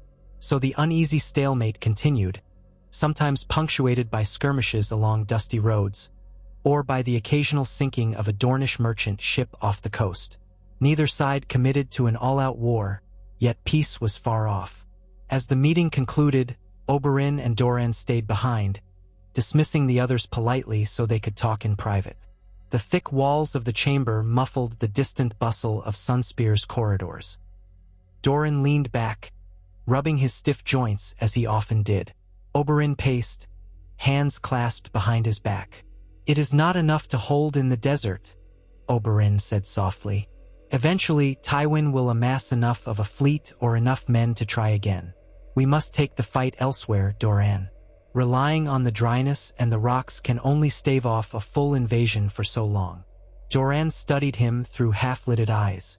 "I agree, but do you truly wish to march out of Dorne and attack the Crown's territories? The price would be steep. We might devastate ourselves if we fail. Rallying other lords is the key." Oberyn paused, exhaling. "That is why I push for alliances. But alliances come more easily if we can show we are not content merely to cower behind our walls. I mean to strike a blow that shakes the realm's confidence in the Iron Throne." "How?" "Perhaps by sea." Oberyn's voice sharpened. "A sudden raid on a crown harbor, Blackwater Bay, is too well defended. But there are other ports near Massey's Hook or even Storm's End itself. Or a lightning strike in the Dornish marches, capturing a major stronghold. Something to force Tywin into a humiliating response." Doran looked troubled. "That's bold, and it could draw more armies down upon us." "Yes," Oberyn admitted. "But doing nothing, waiting, will eventually doom us. The difference is that a raid is quick. We strike, we depart, we leave them reeling, so the rest of the realm sees Lannister weakness. Meanwhile, we remain safe in our desert to fight on our terms." Doran tilted his head, considering. "Then let us weigh the possibilities. We cannot do this rashly. We'll need ships, men trained for naval assaults. House Jourdain has some experience with seafaring, some from House Illyrian as well. If we muster perhaps 30 or 40 fast ships and fill them with hand-picked soldiers, we might catch a port or coastal holdfast unawares." Oberyn nodded, fired by the idea. "Then we will plan it carefully. I'll speak to our lords who have ships. We can discuss which target is both valuable and vulnerable. But we keep it secret until the last moment." Doran's eyes flickered with concern.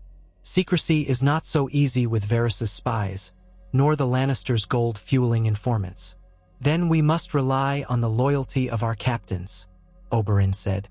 "And perhaps misinformation, allow whispers that we plan a different route. As long as we strike swiftly, the Crown will not have time to prepare." Doran allowed himself a thin smile. "Well then, brother, you always did love a bold stroke. Let us see if it can be done." They talked further of specifics, their voices low, mindful that even in Sunspear's heart, walls could have ears. By the time they left the chamber, Oberyn's mind was aglow with fresh energy. If they succeeded in surprising the Crown with a sharp raid, it might shift the momentum and inspire others to rise against King Tommen. If they failed, the cost might be dire. But the Red Viper had never been one to shrink from risks. Dorne's spirit was in him, proud, unbroken, eager to strike at the lion in its den. That very evening, Oberyn dined with Ilaria in a quiet private tower. Servants brought roasted goat with lemon sauce, flatbread, and fresh figs.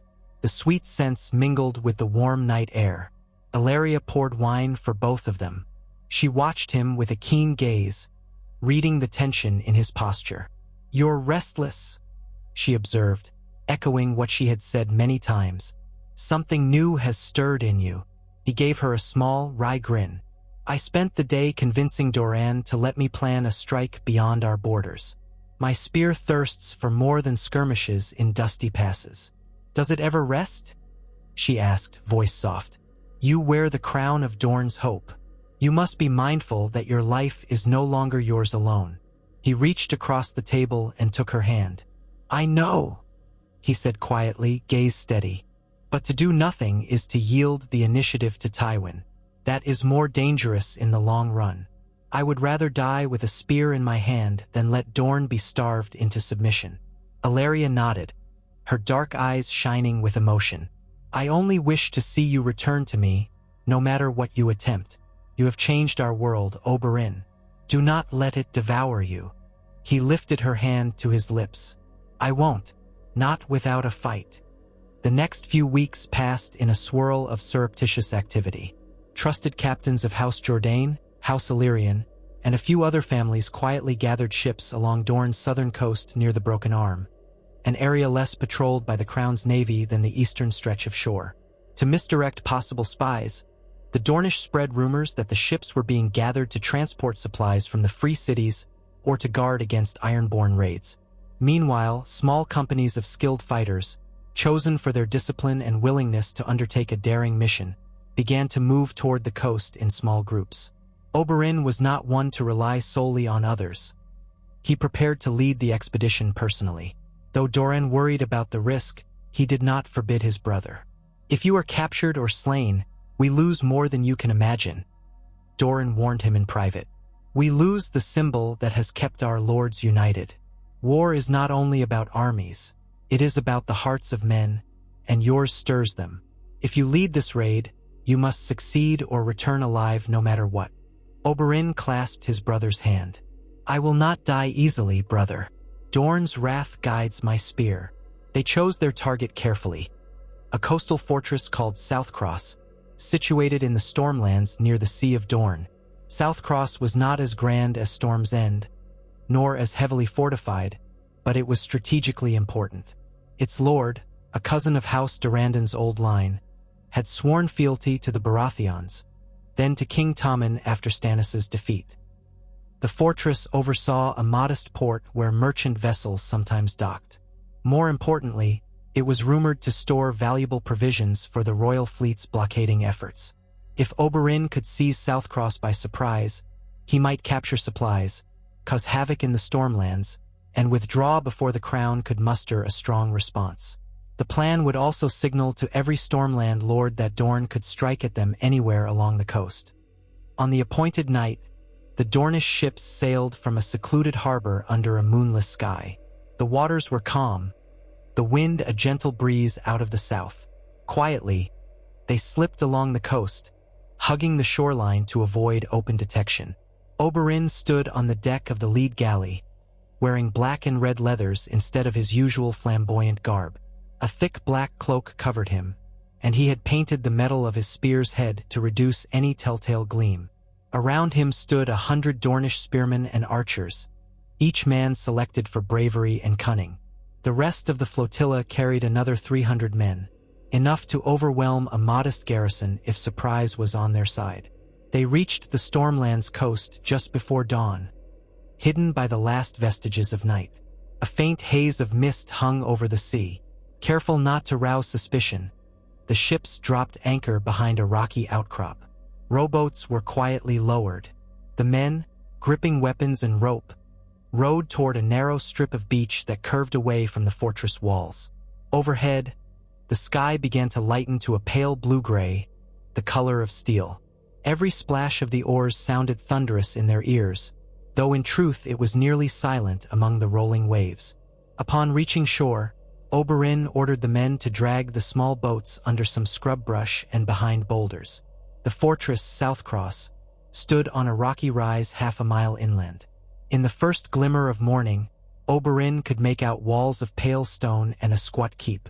A small village sprawled outside the gates, smoke rising from a handful of chimneys. No alarm bells rang yet. The Red Viper's heart quickened. This might actually work. He led his men around a low ridge to approach the village from an angle that would keep them out of sight until the last moment. Fog clung to the ground, obscuring them further. With each step, Oberyn recalled the jarring rush of battle, the sense that everything hung on the edge of a blade. For years, he had dueled in tourneys or fought in small skirmishes, but now the stakes felt greater. Behind him marched the future of Dorne's ambition, a silent wave of black silhouettes gliding through the mist. They reached the village's outskirts just as the sun began to color the eastern sky. A bleary-eyed farmer stumbled outside his hovel. He froze at the sight of armed men in Dornish gear creeping through the fog, then opened his mouth to shout. Oberyn's nearest spearman rushed forward, hand clamping over the farmer's mouth, subduing him. The man was bound and gagged. No time for blood if it could be avoided. The rest of the village was roused in similar fashion. A few locals spotted the intruders, but the Dornish swiftly quieted them, chasing them indoors under threat. Panic rippled among the small folk, but most were too terrified to do more than cower. There was no time to hold them as prisoners, so Oberyn ordered a handful of men to guard the main paths in and out.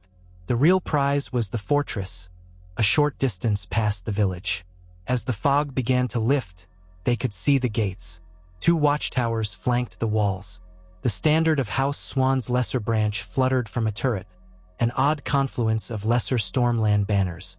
Enough men there to mount a defense, if they were given warning. Oberyn signaled his archers to prepare. They advanced swiftly. Dornish archers knocked arrows, fired at the sentries on the walls. The startled guards scrambled, shouting the alarm. Bells began to clang from inside the fortress. Oberyn bared his teeth in a wolfish grin. The element of surprise was still mostly his. He raised his spear, calling for the battering ram, a stout, iron-capped log carried by a dozen strong men. They rushed the gate under covering fire. A volley of crossbow bolts whistled from the parapets. One of Oberyn's men took a bolt through the neck, collapsing instantly. Another was pierced in the shoulder, staggering back. Still, the rest pushed on, slamming the ram against the gates with a resonant crash. The wooden doors groaned. Again they struck. Again. Splinters flew. Oberyn's archers kept the defenders pinned as best they could, returning arrow for arrow. With a final thunderous blow, the gates cracked, parting enough for men to squeeze through. Oberyn led the charge, spear raised. The courtyard inside was modest, dotted with crates and a well. A handful of Stormlander guards formed a shield wall, trembling but resolute. Oberyn lunged without hesitation, his spear tip lancing beneath a shield to skewer a guard's thigh. Blood spurted. The man toppled with a shriek. Dornish spearmen followed in a disciplined rush, stabbing and thrusting. Screams and steel clanged in the courtyard as the defenders were overwhelmed by the sudden onslaught.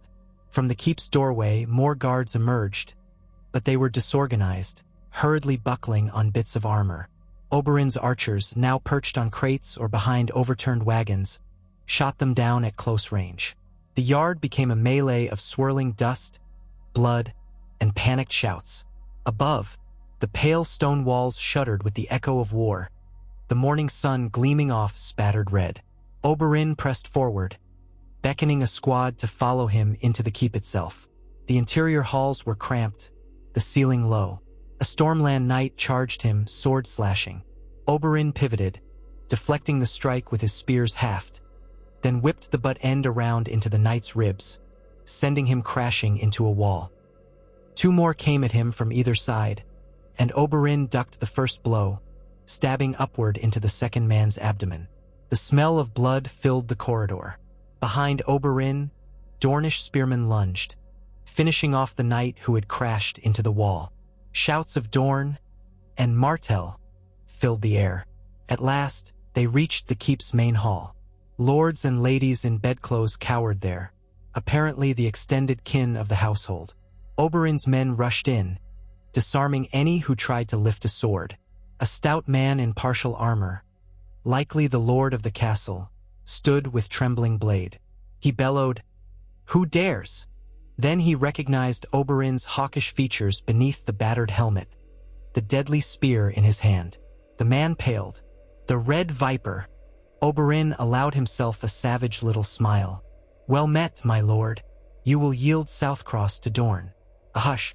The Stormland Lord's eyes flicked about the hall, noting how many of his guards lay bleeding in the corridor or pinned down in the courtyard.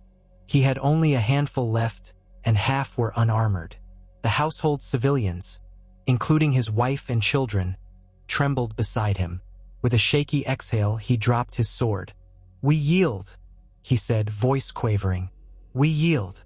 A roar of triumph came from the Dornish as word spread.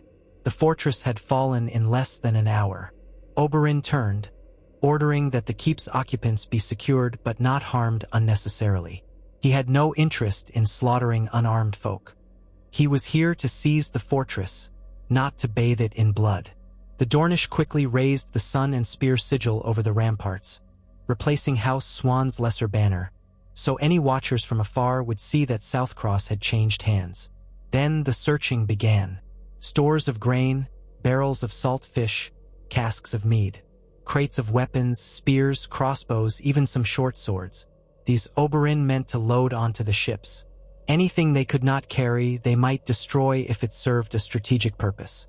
Throughout the fortress, nervous servants handed over keys to locked cham. The captured Stormland knights were herded into the bailey, disarmed and bound under guard.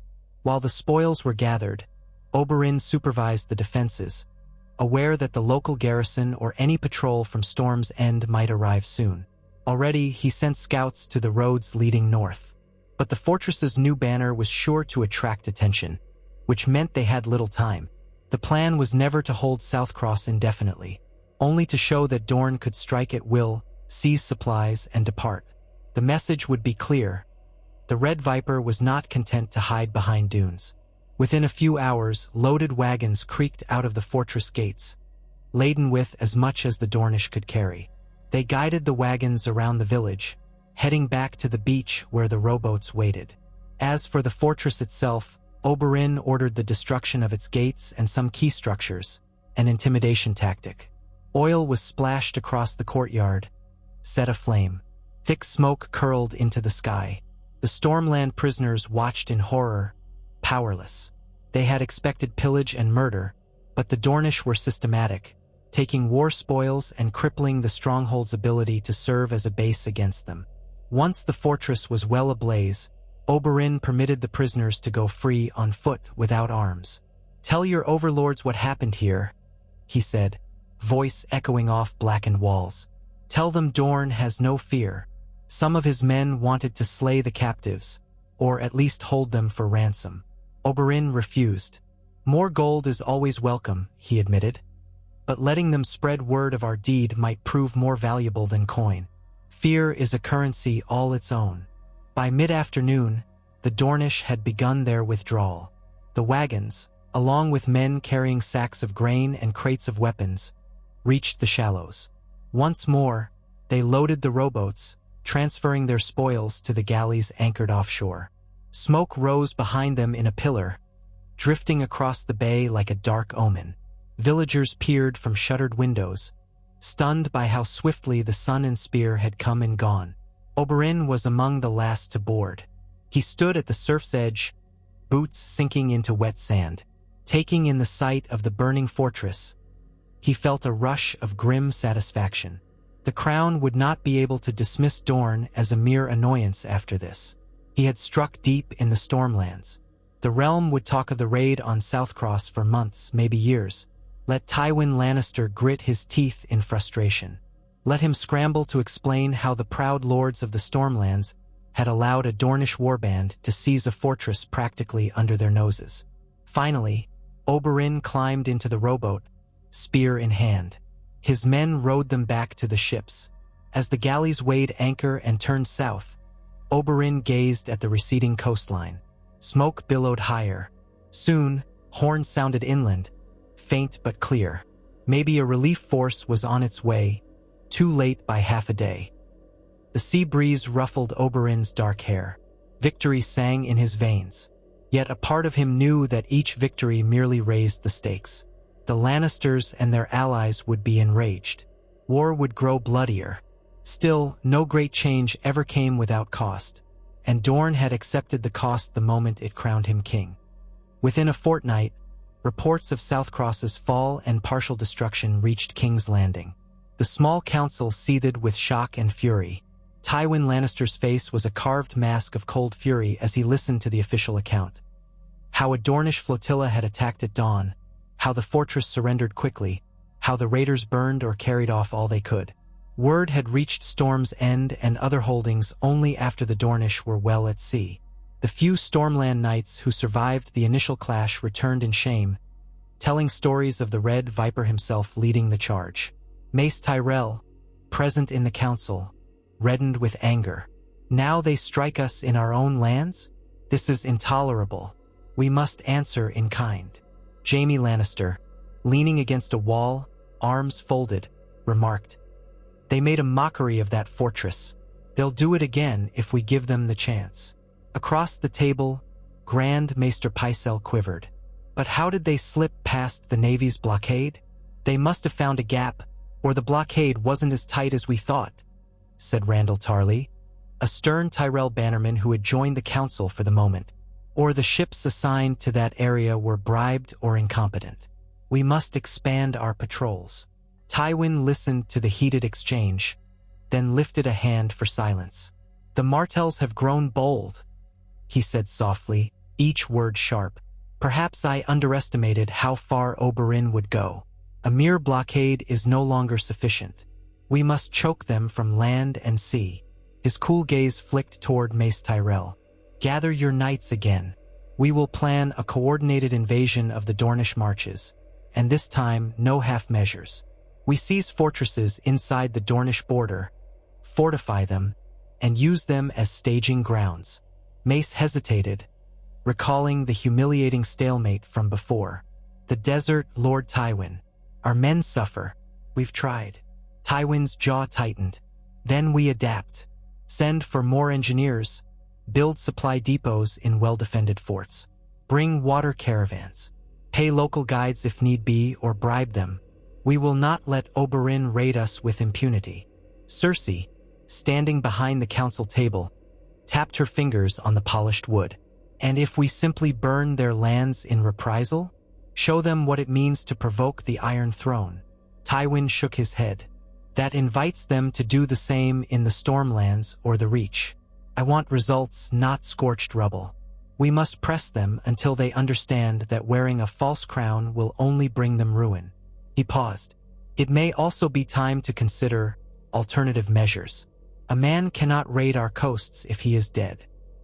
Jaime knew that tone in his father's voice. "Assassination. A tool like any other," Tywin said. "But it must be carefully arranged, so as not to make Oberyn a martyr. If the Red Viper dies, we must ensure Dorne's spirit breaks, rather than uniting behind another banner." He drummed his fingers on the table. "For now, let us plan the land campaign. We will speak of subtleties in private." The council parted, each lord carrying out Tywin's directives. Tension roiled the city's halls. Common folk heard the news with wide eyes. The Dornish had sacked a Stormland fortress, escaping with loot and supplies. Rumors flourished. Some said Oberyn Martell was half-demon, slipping past ships with the help of dark magic. Others scoffed at the Lannisters for allowing a foreign king to humiliate them.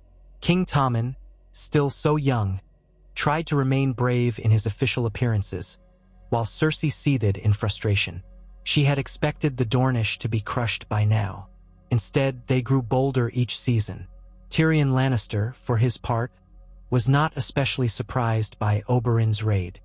He recognized the cunning behind it, and privately, he even admired the Red Viper's skillful blow. But admiration was dangerous for a Lannister in King's Landing. Cersei's suspicion of Tyrion only deepened, especially as the city's gossipers whispered that Oberyn Martell had once shown Tyrion a measure of respect. saving him at the trial, no less. "If I had any sense," Tyrion muttered one evening, sipping wine alone in his chambers, "I'd flee to Pentos and grow a beard, but then, sense was never my greatest virtue." For now he remained, watching the cracks in Lannister power widen day by day. Back in Dorne, Oberyn was welcomed home as a conquering hero. At the docks of Sunspear, a cheering crowd gathered to see the ships unload their spoils. Barrels of food, bundles of arms, even a few small chests of coin. The message was obvious. Dorne had reached out and taken from its enemies, returning unscathed. Oberyn strode onto the quay in his black leathers, sweat streaking his brow, flanked by his spearmen. Cries of "King Oberyn" rang out among the throng. He raised his spear in salute. He felt the surge of triumph, that unshakable sense that Dorne was truly free, no longer a vassal to a throne that had insulted and betrayed them. Doran was there to greet him. Although the older brother's expression remained measured, Oberyn saw satisfaction in his eyes. Ilaria stood at Doran's side, smiling brilliantly, relief written across her face. She came forward first, catching Oberyn in a tight embrace. He held her for a moment, inhaling the familiar scent of her hair, letting the warmth of home wash away the grimness of steel and blood. "Welcome back, my love," she whispered into his ear. He kissed her cheek, turning to Doran. "We succeeded. Southcross is ours." "Well, it was ours for a short while," Oberyn corrected wryly. "But we burned the fortress's main structures, carried off their supplies, and left them trembling." Doran nodded, looking to the wagons being rolled off the ships. "I see that. The realm will speak of this. It may spark greater determination from the Lannisters, but also greater fear." He beckoned. "We should speak in private. Much has happened in your absence." They withdrew to a large hall in Sunspear, where the high lords and ladies had gathered for a formal recounting of the raid. Cheers and toasts erupted when Oberyn recounted the swift victory. Then, once the celebratory mood quieted, Doran spoke solemnly. "A new raven arrived from the east," he said. "This one from Meereen, though it took a circuitous route. The Targaryen queen, Daenerys Stormborn, has learned of Dorne's defiance. She sends cautious words of solidarity. She has dragons, 3, they say, and an army of Unsullied. She holds Meereen, intent on stabilizing Slaver's Bay, but she expresses interest in forging ties with those in Westeros who oppose Lannister rule." A ripple of excitement passed through the gathered Dornish lords. Whisperings of Aegon's conquest and the old ties between House Targaryen and House Martell stirred in the air. Dorne had once resisted the Targaryens' might, but later joined the realm under a peaceful marriage alliance. Now, with the Targaryen line nearly extinguished except for Daenerys, that connection felt both fragile and precious. Oberyn's eyes glowed with interest. "So Daenerys Targaryen has survived. I had heard rumor after rumor, but to see an actual missive from her." "She mentions dragons?" "She does," Doran said. "Only a fool would dismiss it as rumor now. She invites discreet contact. She wants to know if House Martell would help her take the Iron Throne. In return, she hints at reaffirming old alliances, perhaps even recognizing Dorne's sovereignty if that is our price. But she is cautious. She's heard conflicting tales of Westerosi factions. An alliance with living dragons," murmured Lady Jourdain. "That would give us a fearsome advantage over the Lannisters." Doran raised a hand. "Yet it carries risks. If the Targaryen queen arrives and wages war, we could be dragged into another devastation akin to the War of the Five Kings, but with dragon's fire added. Our land might become a battlefield." Oberyn's lips curved in a thoughtful smile. "Or we could be the first realm to welcome her, forging a bond that secures our independence. If we help seat her on the Iron Throne, she might grant us formal recognition of Dorne as a separate kingdom, just as the North might once have hoped for independence if the Starks had triumphed. In any case, having a Targaryen ally would force Tywin's hand. He cannot fight dragons easily." Murmurs of agreement rippled through the hall. Lord Ironwood cleared his throat. "We must learn more about Daenerys, her true strength, her intentions. We cannot risk kneeling to a queen who might then absorb us as just another vassal." The man's words were blunt, but they found nods. "Agreed," said Doran. "We should send a trusted envoy to Meereen, or wherever Daenerys's court is settled. Let them see her power firsthand, weigh her character, and negotiate terms. Our position of independence is non-negotiable, but we might offer an alliance to overthrow the Lannisters. If we do this discreetly, Tywin will not suspect until it's too late." Oberyn raised an eyebrow. "Would you have me go?" Doran shook his head. "You are needed here, especially after this raid on Southcross. The Lannisters will respond, and Dorne will require your leadership in the field if war intensifies. I will select someone cunning and loyal, perhaps Quentyn, or one of the Sand Snakes, if they can be discreet enough." Oberyn frowned. "Quentyn is your son, but the lad is cautious to a fault, and not known for sly negotiation. Obara or Nymeria Sand might be too bold, though boldness may serve us. We must choose carefully." Doran considered, tapping his chin. "Let me think on it. We must ensure that whoever we send can impress Daenerys with Dorne's sincerity while demanding the respect due to our crown." He smiled faintly. "In the meantime, we can respond favorably to her letter, perhaps using the same secret route. We will hint at willingness to ally, but not commit to anything beyond mutual enmity for the Lannisters. That alone might encourage her." Oberyn nodded, feeling a pulse of anticipation. If Daenerys Targaryen crossed the narrow sea with dragons, it would alter the entire balance of power. No blockade or desert passes could compare to the devastation of Dragonfire. At the same time, Oberyn had always maintained a certain pride in Dorne's ability to stand alone. They had once resisted Aegon the Conqueror. Would forging ties with a new Targaryen dynasty enhance Dorne's freedom, or simply trade one distant throne for another? These questions swirled in Oberyn's mind. Still, the lure of seeing Tywin Lannister toppled, and the murder of Elia Martell finally avenged at the highest level, was intoxicating. For the next few weeks, Dorne bustled with the aftermath of the Southcross raid. The captured supplies bolstered the Dornish garrisons, and the repeated skirmishes along the passes continued. Tension thickened. Scouts reported that more crown troops were gathering at the border. Oberyn prepared for a significant offensive. The Tyrells or the Stormland lords might attempt to march once again, this time with greater ferocity. The daily tasks of governance weighed on Oberyn. He woke early each morning to handle disputes, direct troop movements, consult with lords. The free-spirited life he once enjoyed was a memory, replaced by duty. Still, whenever he felt the strain becoming too great, he would steal an hour in the training yard, sparring with his daughters or practicing with a spear until sweat drenched his body. In that familiar dance of blade and breath, he rediscovered his soul. He also spent time with Doran, forging a united front for the Lord's benefit. Though they had differing temperaments, the brothers had never been closer in purpose. Doran's mind for subtlety, combined with Oberyn's boldness, gave Dorne an edge that vexed the realm's more traditional powers. One evening, a rider arrived from the Bone Way with an urgent dispatch. Tywin Lannister himself was rumored to be mustering an army at Summerhall, an old Targaryen ruin near the Dornish border. Mace Tyrell and several loyal Stormland lords would join him. The rumored numbers were alarming, 15,000 or more, including cavalry, siege equipment, and supply lines. If they advanced, it would be a deliberate and grinding push into Dorne, not a tentative foray as before. At the council table in Sunspear, the lords of Dorne exchanged uneasy glances. 15,000 was a formidable host. With enough wagons and baggage trains, they could attempt a slow but punishing invasion. The dryness of the passes would hurt them, but with Tywin's resources, they might make it work. "We must recall more men to the Bone Way," said Lord Ironwood. "If Tywin sets up supply depots, we must burn them, even if it costs us men. We can also cut off the roads behind them," Oberyn added.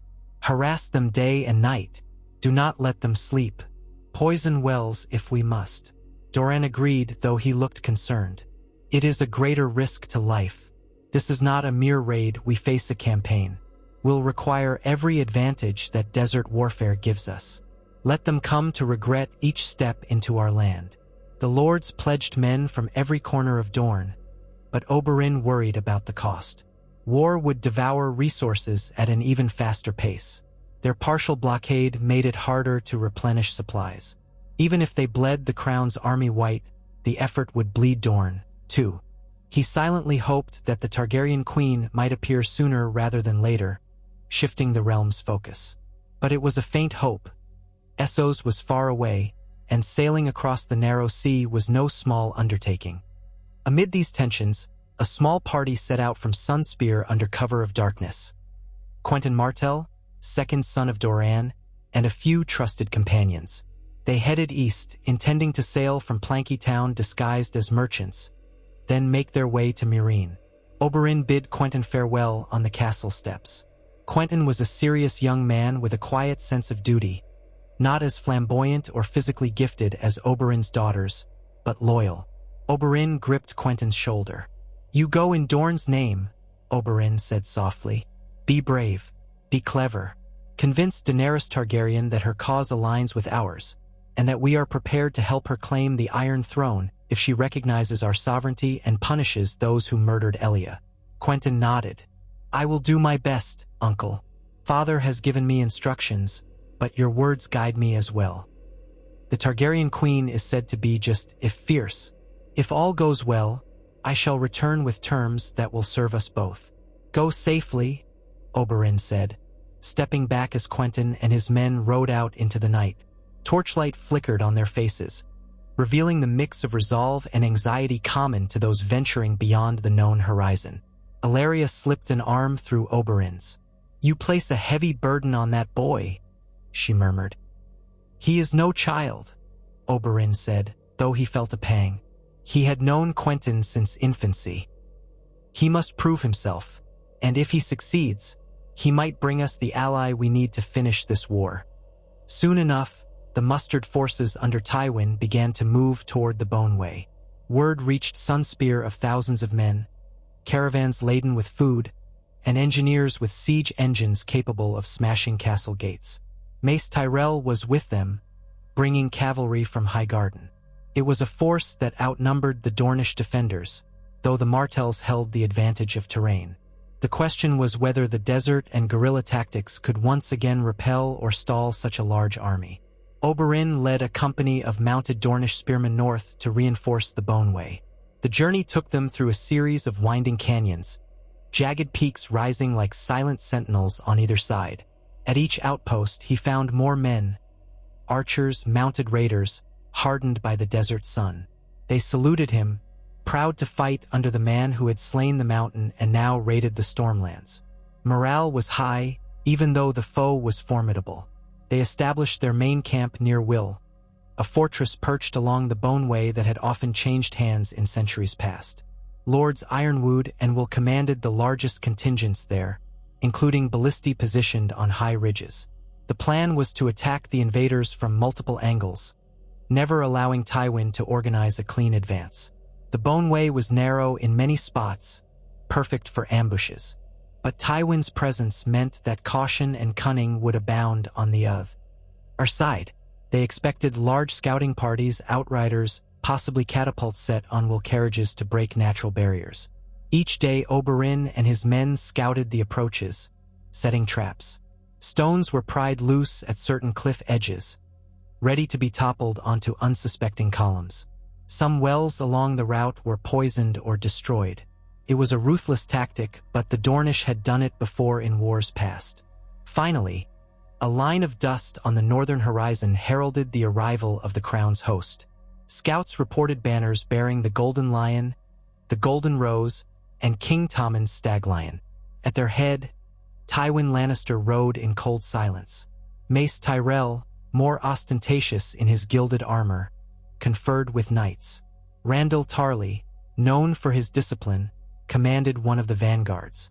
The sight was awe-inspiring, thousands of men bristling with steel. Wagon trains followed in the rear, pulled by teams of oxen, carrying food and water. Soldiers marched with determined steps, mindful of the desert heat. They did not intend to rely on luck. Before direct hostilities began, A pair of crown envoys rode forward under a white flag. They demanded parley, calling on House Martell to surrender Oberyn Martell to the king's justice and end the false claim of kingship. The envoys promised leniency for the Dornish lords if they submitted. They spoke with a certain smugness, as though their vast host guaranteed obedience. Oberyn refused them curtly, stating, "Dorne bows to no tyrant. If Tywin Lannister wishes to challenge our sovereignty, let him come and taste our spears." The envoys returned with that grim reply. Negotiation was impossible. Tywin did not hesitate. The very next day, his vanguard advanced. They encountered the first line of Dornish skirmishers, a hail of arrows from rocky heights, then a retreat into narrow canyons. The Crown's outriders tried to pursue but found themselves lured into dead ends, losing men to well-placed archers. Even so, Tywin's main force inched forward, building temporary fortifications and clearing any potential rockslides. Whenever the Dornish tried to roll boulders onto them, Crown crossbowmen unleashed covering fire, scouring the cliffs. Casualties mounted on both sides, the desert sun punishing each man who wore heavy armor or marched with a full kit.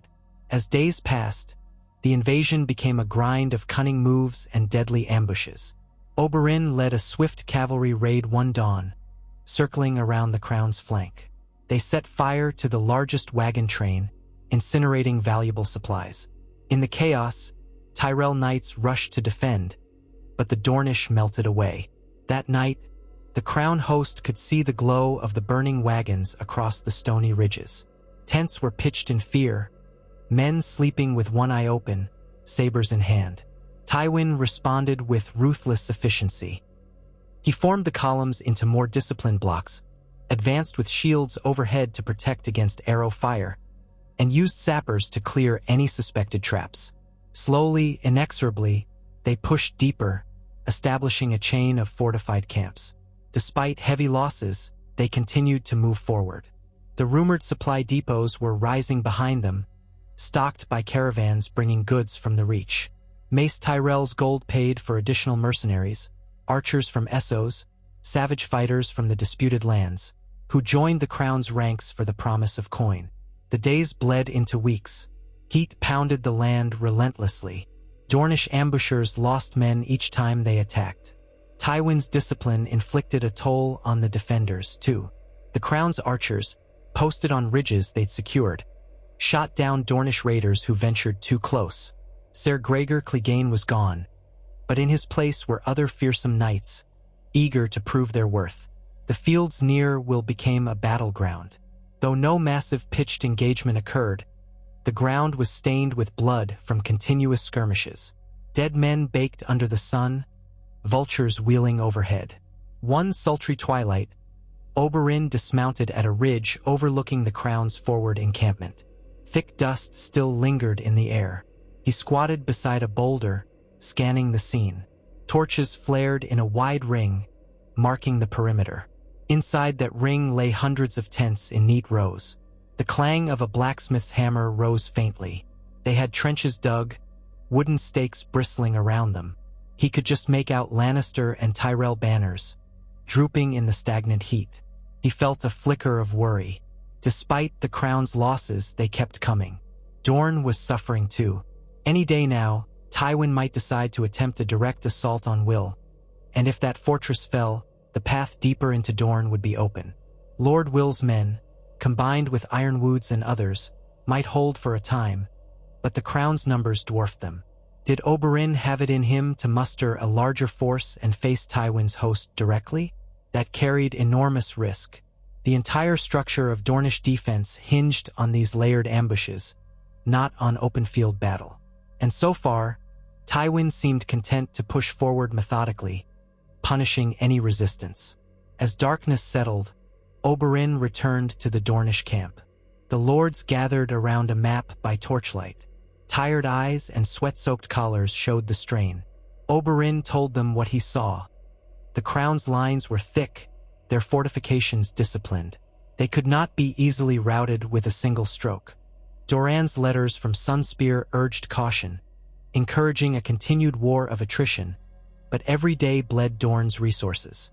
The blockade at sea, though porous, made resupply uncertain. Tensions ran high. "We must try to parley with Tywin again," said Lord Ironwood grudgingly, though his hatred for Lannisters was plain. "Seek terms. At least see what he demands." Oberyn's eyes flashed. "He demands I kneel or give up my crown. That is not an option." Ironwood bristled. "Better that than letting them burn our homes. Perhaps if you remain the Prince of Dorne, as your brother was, Tywin will accept. You declared yourself king. Maybe that is the sticking point." Silence fell. Oberyn's temper flared, but he mastered it. "I did not shed blood merely to kneel again. And do not forget, Tywin's crimes are not erased. No matter what I call myself, he will seek to humble us entirely." Lord Will shook his head. "We are sworn to your cause, Oberyn, but the crown grows stronger by the day. If only Daenerys Targaryen would land."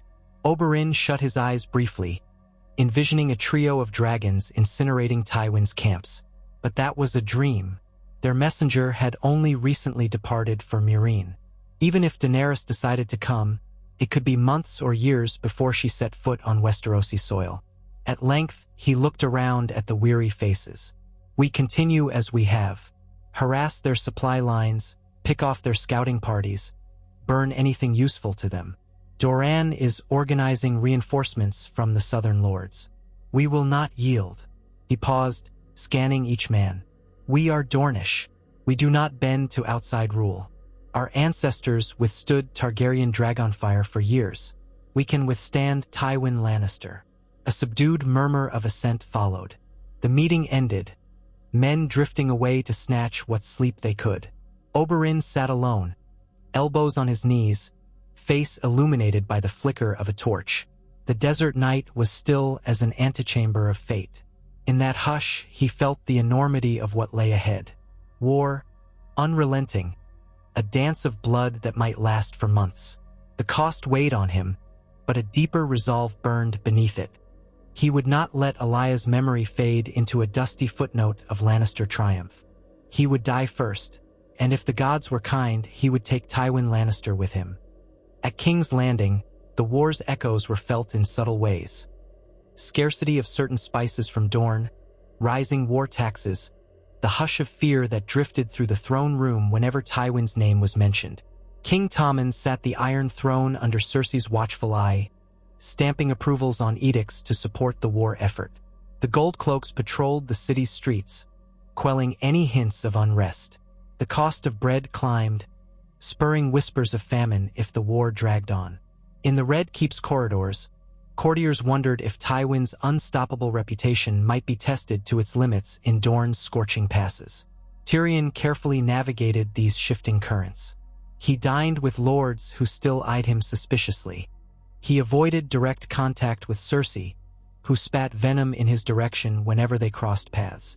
He tried to glean news from Varys, but the spider seemed more elusive than ever, hinting at further intrigues without revealing their shape. Tyrion could only surmise that if Dorne continued to bleed the crown's forces, Tywin's grip on power might slip.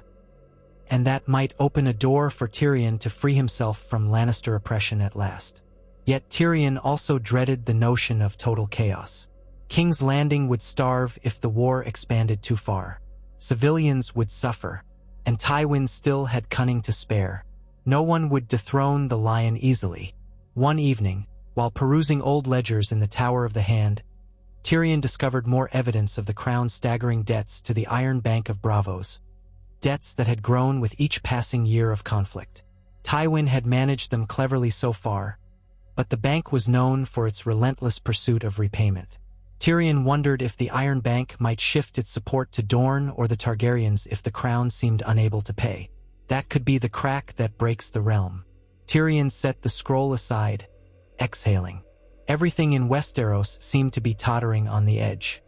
Across the sea, Quentyn Martell's small party arrived in Meereen after a treacherous journey. They found the city rife with tension. Freedmen clashed with old slavers, and Daenerys Targaryen struggled to hold the peace. The Queen's dragons were chained part of the time, unchained at others, kept from burning the city to the ground. Rumors of rebellious plots swirled. Quentyn waited for weeks before he was granted an audience, all the while hearing conflicting tales of the queen's policies.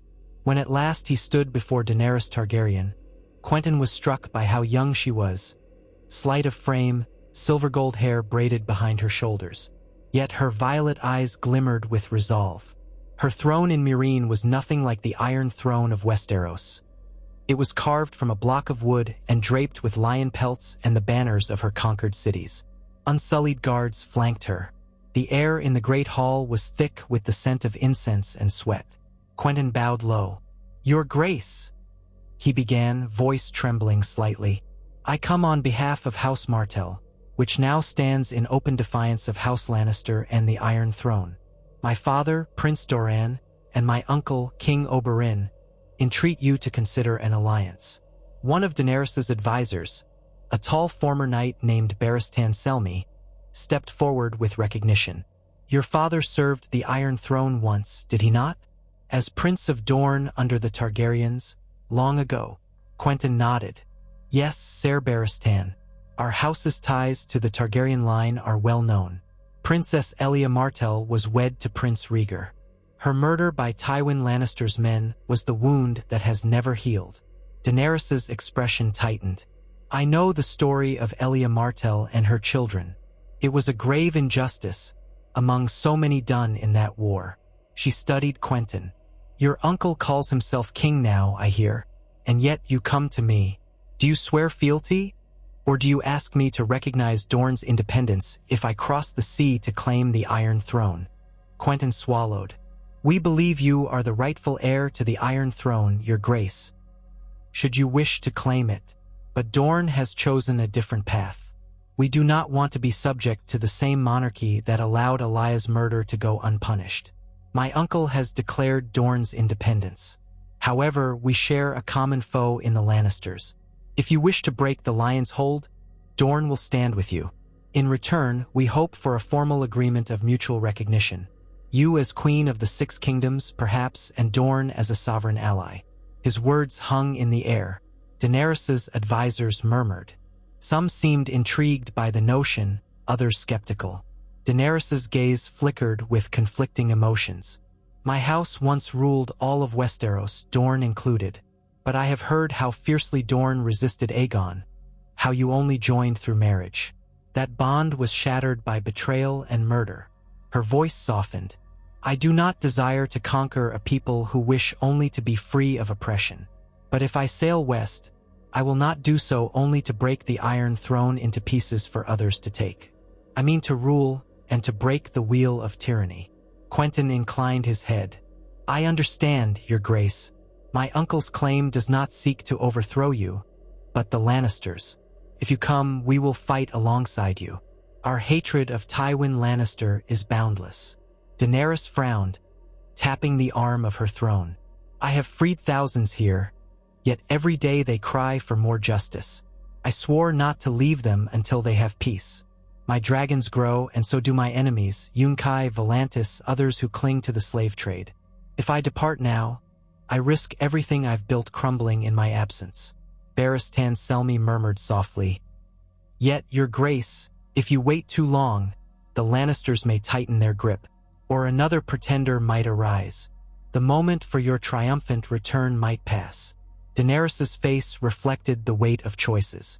At length she addressed Quentyn again. "I cannot give you a simple yes or no, but I welcome Dorne's envoy. Remain in Meereen as my guest. We shall see what the future holds. If the day comes that I set sail for Westeros, perhaps I will call upon Dorne's loyalty, and in return, I will avenge Elia Martell's murder and see Tywin Lannister brought to justice." Quentyn bowed deeply, relief and uncertainty mingling. "Thank you, Your Grace. I will send word to my uncle and father." And so the seeds of alliance were planted, though not yet a mighty tree. Quentyn lingered in Meereen's simmering heat, navigating the complexities of Daenerys's court while sending cautious letters back across the narrow sea. The Watchers in Westeros had no idea how soon or if the Targaryen dragons might spread their wings for an invasion. But the possibility became real enough for Dorne to cling to. Meanwhile, the war along the Boneway escalated. Tywin advanced his lines, capturing a small fortress after a week-long siege. Dornish defenders withdrew to the next line of ridges. The fighting was vicious. Archers from the crown fired incendiary bolts to smoke out hidden Dornish, while the defenders responded with pots of burning pitch rolled downhill at supply wagons. Wounds festered in the heat. Desert scorpions and snakes found new feeding grounds among the dead. Each day, a cruel attrition gnawed at both armies. The stench of death seemed as thick as the haze of dust. In a desperate bid to halt Tywin's progress, Oberyn organized a bold night attack on the crown's main camp. He gathered 1,000 of Dorne's best horsemen, armed them with torches and shortbows, and waited for moonrise. The plan was to circle the outer pickets, set fire to the siege engines, and sow chaos in the heart of the camp. Then the horsemen would retreat before the crown recovered. They rode out in silence, the desert wind soughing around them. The moon was high, painting the rock silver. The scouts led them through a winding ravine that bypassed the crown's forward sentries. At the ravine's mouth, they dismounted, creeping up the slope. Oberyn peered over the rim, seeing the orange glow of campfires below, dozens of them scattered in neat rows. The hum of 1,000 snores and quiet voices drifted upward, punctuated by the occasional clank of armor. Oberyn signaled his men to fan out. They moved like ghosts. At a sharp whistle, the first wave drew arrows wrapped in oiled cloth, lit them from hidden lanterns, and shot them into the cluster of siege engines near the camp center. Flames leaped across canvas and wood. In an instant, alarmed shouts rang out. Soldiers scrambled. More arrows rained in, igniting tents. Screams of terror tore the night as men awoke to fire licking at their bedrolls. At the same time, Dornish riders galloped around the perimeter, swinging torches against supply wagons or tossing flasks of burning pitch. Oberyn saw panic seize the camp. The crown's disciplined lines unraveled in the face of surprise and darkness. Men shouted to form ranks, but chaos reigned. Then came the counterattack. Crown knights poured out of tents or from guard posts, brandishing swords, rallying around the biggest campfires. Some mounted quickly, slashing at Dornish riders. A wild melee erupted near a row of blazing tents. Oberyn, perched on a ridge, observed by torchlight. He had planned to keep the engagement short. "Retreat now," he roared, waving his spear. Horns sounded among the Dornish. They had done enough damage. Staying longer could risk encirclement, but extricating themselves was easier said than done. In the confusion, several Dornish riders got trapped between wagon fires and crown soldiers. They fought desperately. Oberyn gritted his teeth and spurred his horse down the ridge, determined to rescue them. He plowed into a knot of crown spearmen, knocking one aside with a sweeping blow of his spear. Flames cast wild shadows over the men's faces. Steel gleamed. Oberyn saw a Dornish rider fall, a crossbow bolt through his chest. He stabbed the crossbowman through the throat, yanking his spear free in a spray of blood. Amid swirling smoke, crown knights attempted to close ranks. Oberyn jerked his horse sideways, avoiding a thrust from a knight's long sword. With practiced precision, he spun his spear around and caught the knight in the gap of his helmet. A brutal thrust that ended the man's life. 2 more knights emerged, bellowing, "For the king!" Oberyn's horse reared. He flicked his reins, guiding the beast to trample one knight. The other managed to slash Oberyn's leg, slicing through leather and drawing blood. Pain seared up his thigh, but Oberyn didn't falter. He jabbed the spear forward, forcing the knight to retreat. From the corner of his eye, Oberyn saw more Dornish riders crashing through the confusion, dragging wounded comrades onto horses. The smoke thickened, choking the air. Fire consumed the wagons, lighting the entire camp with a flickering orange glow. A second crossbow bolt hissed past Oberyn's face, narrowly missing him. He wheeled his horse, calling out, "Fall back!" in a hoarse shout. The Dornish riders, scattered, began to pull away from the fires. Crown archers, roused from sleep, returned sporadic fire, but the swirling smoke hindered their aim. At last, Oberyn guided his horse out of the camp's perimeter. A wave of heat brushed his back. He coughed, half blinded by ash. Around him, the Dornish riders regrouped, half of them singed, many carrying wounded. Their sabotage was done. They galloped into the darkness, leaving behind a camp in flames. They returned to their own lines, battered but alive. Oberyn dismounted, leg throbbing from the sword slash. His men quickly called for a maester. The raid had been costly, dozens of Dornish dead or missing, but it had inflicted a blow on the crown's siege engines and supplies. That, at least, was something. Oberyn allowed himself a moment's rest on a rock, panting. The sting in his leg sharpened as the adrenaline ebbed. Even in victory, the cost of war was a brutal weight. By the next dawn, smoke still clung to the northern sky. Scouts brought word that Tywin's camp had lost significant material. The crown soldiers had spent hours dousing flames and collecting bodies. Tywin himself had reportedly ridden through the ruins at first light, face set in stone. A rumor spread that he had executed a guard commander for negligence. Another rumor claimed he was furious enough to vow he would see Oberyn Martell's head on a spike within the month. None of that surprised Oberyn. He knew Tywin was not a man to be dissuaded by a single setback. If anything, the Lannister patriarch would double down, pressing the invasion with renewed resolve. The path ahead was no less daunting. Yet Oberyn could not regret his choice. The more punishment they dealt the crown's forces, the more likely Tywin's hold on Westeros would weaken. Someday, whether by alliances with other lords or the arrival of Daenerys's dragons, that hold might finally break. In King's Landing, fresh dispatches detailed the disastrous raid on Tywin's camp. The small council erupted in anger and alarm. Some demanded that more men be sent, but the realm's capacity for constant warfare was stretched thin. The Tyrells were paying heavily for logistics. The new master of coin complained of insufficient funds to maintain so large a force in such hostile territory. Cersei raged, scolding the council for cowardice. If the realm sees us backing down, the Dornish will grow unstoppable.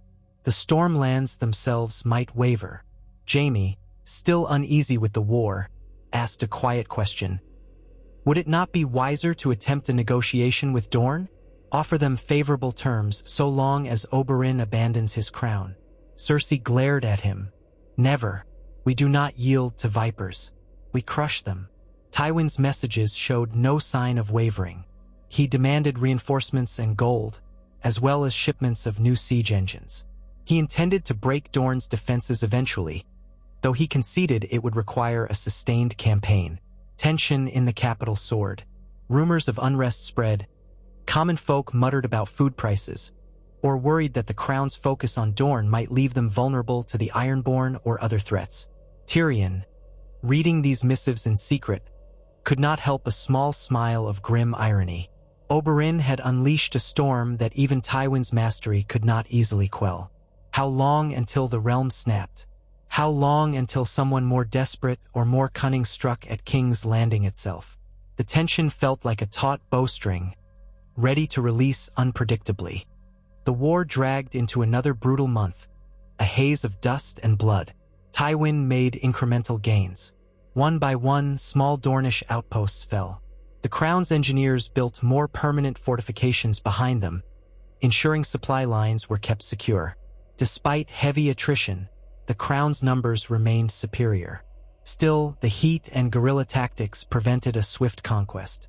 The unstoppable might of House Lannister, once so feared, was bogged down in a desert quagmire that recalled the earliest Targaryen invasions. Oberyn, battered and weary, continued to lead from the front, never shirking a chance to strike at the crown's vulnerabilities. He was not immortal, and his close brushes with death grew more frequent. During one skirmish, a Lannister knight managed to land a glancing blow on Oberyn's armor, cracking a rib. Another time, an arrow grazed his cheek, leaving a ragged scar. Yet he pressed on, refusing to yield. Word of his feats traveled among the Dornish ranks, inspiring them to fight on. Even lords who had once doubted his claim to kingship now whispered that he truly carried the spirit of Dorne in his blood. The cost to the small folk was dire, as it always is in war. Farms near the Boneway were trampled, wells fouled, storehouses plundered. Refugees fled south, seeking shelter closer to Sunspear. Oberyn arranged for those refugees to be fed and housed as best he could, but it was never enough. Sometimes, late at night, he thought of all the suffering that blossomed from his vow of vengeance. Yet each time, he remembered Elia Martell's gentle smile, recalled how Tywin had unleashed the mountain on her, murdering her children. He recalled how the Lannisters had grown fat on the spoils of war, ignoring the pleas of the innocent. Dorne's defiance was the only path left that held any dignity. Back in Meereen, Quentyn Martell patiently observed Daenerys's court. He noted the Queen's struggles, her uncertain alliances with Seleswords, the rebellious sons of the Harpy stirring up violence. Daenerys spoke often of bringing justice to Slaver's Bay before sailing west, yet Quentyn sensed her restlessness. On occasion, she asked him about Westeros, its lords, the current war, the likelihood that the people would welcome a Targaryen restoration. Quentyn told her as much as he knew, describing the chaos of the War of the Five Kings and how the realm might still yearn for a unifying monarch, if not for the deep scars left behind. He told her how Oberyn had declared himself king in Dorne, but would accept an alliance if it meant Tywin's downfall. The Queen listened carefully, her eyes flashing with anger at the mention of Tywin's name. Barristan Selmy confirmed the horrors inflicted on Elia Martell. Her children were half Targaryen, he said solemnly, murdered by Gregor Clegane at Tywin's bidding. The blame is his, though he cloaked it under King Robert's victory. If you wish to see justice done, the time will come. Daenerys remained torn. Each dawn brought fresh reports of unrest in Meereen, new threats from Yunkai. Her dragons roared restlessly, outgrowing their chains. She had the power to scorch Slaver's Bay or keep the peace, but not easily both. Meanwhile, the war in Westeros dragged on. Quentyn pressed politely for a decision, but Daenerys would not be rushed. Time stretched, uncertain. Quentyn wrote home, explaining the Queen's dilemma, urging patience. Even Oberyn's bold cause might wither if faced with an indefinite wait. Far to the north at the Wall, the Night's Watch faced its own perils, wildlings, a rumored threat of whites, and a growing sense that winter's chill might bring horrors beyond understanding. Ravens brought occasional news of the southern conflict, but the Watch had no power to intervene. Jon Snow, newly raised to Lord Commander in some tellings, read the dispatches and shook his head. The South was devouring itself in yet another war. Few in the North cared about Oberyn's cause or Tywin's ambitions, while the true threat lurked beyond the Wall. Yet the realm's eyes remained fixed on the Lannister-Martell struggle. As the harvest season neared its end, Tywin's host stood poised before Will, the last major fortress on the Boneway before the path descended into the Dornish lowlands. A final push might breach the main gates, or perhaps the defenders would hold again, forcing Tywin to find another route. Oberyn and his men manned the walls, bracing for a siege. The Crown's catapults assembled in the distance, each engine flanked by lines of infantry. Smoke from cookfires hazed the horizon. Messenger after messenger rode in from Doran, promising more men soon, but the roads were clogged with refugees. On a crisp morning, crisp by Dornish standards, still warm by northern measure, the Crown host began an advance, lines of men carrying ladders, rolling siege towers forward. Arrows from Will's defenders rained down, but the Crown soldiers raised thick pavises, inching nearer the walls. Catapults launched stones that crashed into the fortress's battlements, sending shards of rock and dust flying. The defenders responded with scorpion bolts, skewering some of the siege tower crews. Oberyn strode the battlements, ignoring the scrape of armor on his cracked rib. He barked orders to archers, pointed out angles of fire. A catapult stone slammed into the wall just beneath him, shaking the stones. He clutched the crenellation to keep from toppling. Dust choked his lungs. Shouts of alarm rose as part of the parapet collapsed, taking 2 archers down in a tumble of rubble. The Crown's men cheered from below. Then came the clash of steel as the first Crown soldiers reached the base of the walls. Ladders slammed against stone. Dornish defenders hacked at them or hurled oil. Shrieks rose when flaming pitch poured down onto men climbing. The siege towers crawled forward, each manned by bristling crossbows that spat bolts upward to keep defenders at bay. Oberyn gritted his teeth. If the crown established a foothold on the walls, Will might fall. He seized a spear from a nearby soldier and hurried along the ramparts, urging men to concentrate their archers on the towers. Another stone soared overhead, smashing into the courtyard. Dust and splinters rained. At that moment, a deep horn blast echoed from behind the crown's lines. Suddenly, the lines wavered. Shouts in the distance. Oberyn strained to see over the wall. On the horizon, a swirl of dust suggested a cavalry force was attacking the crown's rear. A thunderous clash erupted. The crown catapult crews spun in confusion, turning their weapons to face a new threat. The siege towers ground to a halt, uncertain. Peering from the battlements, Oberyn glimpsed the flutter of Dornish banners in the crown's rear. House Ironwood, House Jourdain, and yes, House Manwoody. Perhaps Doran's promised reinforcements had arrived earlier than expected and decided to flank the crown's lines. The plan seemed to be working. The crown's army was caught between two fires, the fortress walls and a cavalry charge from behind. Chaos rippled through Tywin's ranks. Oberyn did not wait. He bellowed to his men, "Open the gates! Let us fall upon them from inside." The defenders roared, fueled by desperation and a spark of hope. Quickly, a contingent of spear-wielding Dornishmen rushed down to the courtyard. Engineers hauled the battered gates open. With a cheer, the garrison poured out into the field, crashing into the crown's vanguard, who were now disorganized by the unexpected attack to their rear. Steel met steel. Dust rose in swirls. Men screamed, horses neighed. The thunder of hooves reverberated through the valley. Oberyn led the charge, spear flashing. He caught one man in the armpit, yanked out the blade, then swung to parry another's sword. Archers from the walls provided covering fire. The crown troops found themselves pressed from two directions, unable to coordinate properly. What had begun as a neat siege devolved into a savage melee on broken terrain. Still, Tywin's men were many, and they fought fiercely. Ladders had already been placed, and crown soldiers scrambled up or down them in confusion, uncertain whether to press the assault or retreat. Some catapult crews tried to swing their weapons around, but they were overrun by Dornish cavalry from behind. In the midst of that swirling chaos, Oberyn spotted a tall man in gilded armor rallying crown infantry. Mace Tyrell, perhaps, or one of his lords, urging the men to stand fast. Without hesitation, Oberyn spurred a captured horse forward, smashing into their flank. He slew two footmen with savage thrusts of his spear. The tall man turned, eyes widening behind a visor. Oberyn hissed through gritted teeth, "The Viper sends his regards." But just as he lunged, a swirl of dust blinded him. His spear missed the gap in the man's armor, scraping across the breastplate. The tall man raised a mace, but a Dornish spearman stabbed him from the side, toppling him. Oberyn reined back, coughing through dust and blood, scanning for the next threat. Everywhere he looked, the crown army was reeling under the surprise assault. But they were not routed entirely.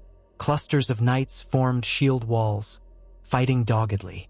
Tywin Lannister himself was nowhere to be seen among the front lines, likely commanding from the rear.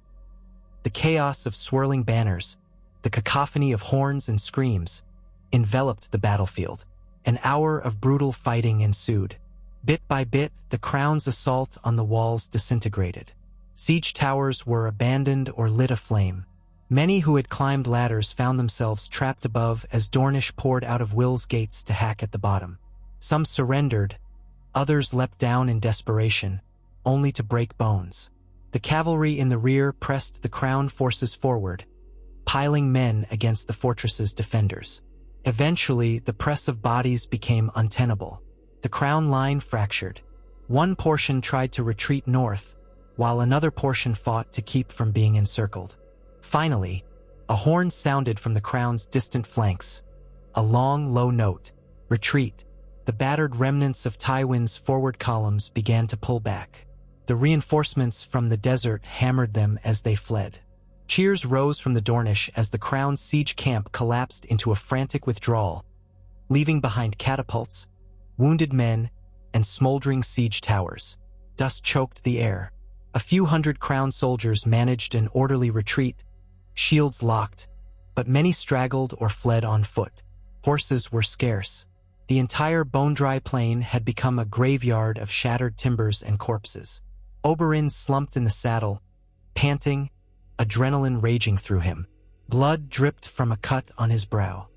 His leg wound from the earlier raid screamed with pain, but he could not feel it fully, lost in the numbness of battle. A wave of triumph and relief coursed through him. They had won the day, perhaps the most decisive engagement yet. He turned to see the reinforcements. A large force of Dornish cavalry and foot, led by Lord Ironwood, Lord Jourdain, and none other than Prince Doran himself, though Doran remained in a carriage at the rear, mindful of his health. They had marched at speed, timing their arrival to catch the Crown off guard. A small risk, but one that had paid off. Will remained in Dornish hands. Tywin's large-scale assault had been repulsed. In the grand scheme of war, it was not a final victory, but a staggering blow to the Crown's momentum. The cost in lives was immense. Oberyn could see bodies in Lannister livery piled near the fortress gate, and many Dornish corpses as well. But the psychological impact could not be overstated. Tywin had been beaten back in open battle, outmaneuvered. For the first time, the Crown's entire campaign in Dorne might be in jeopardy.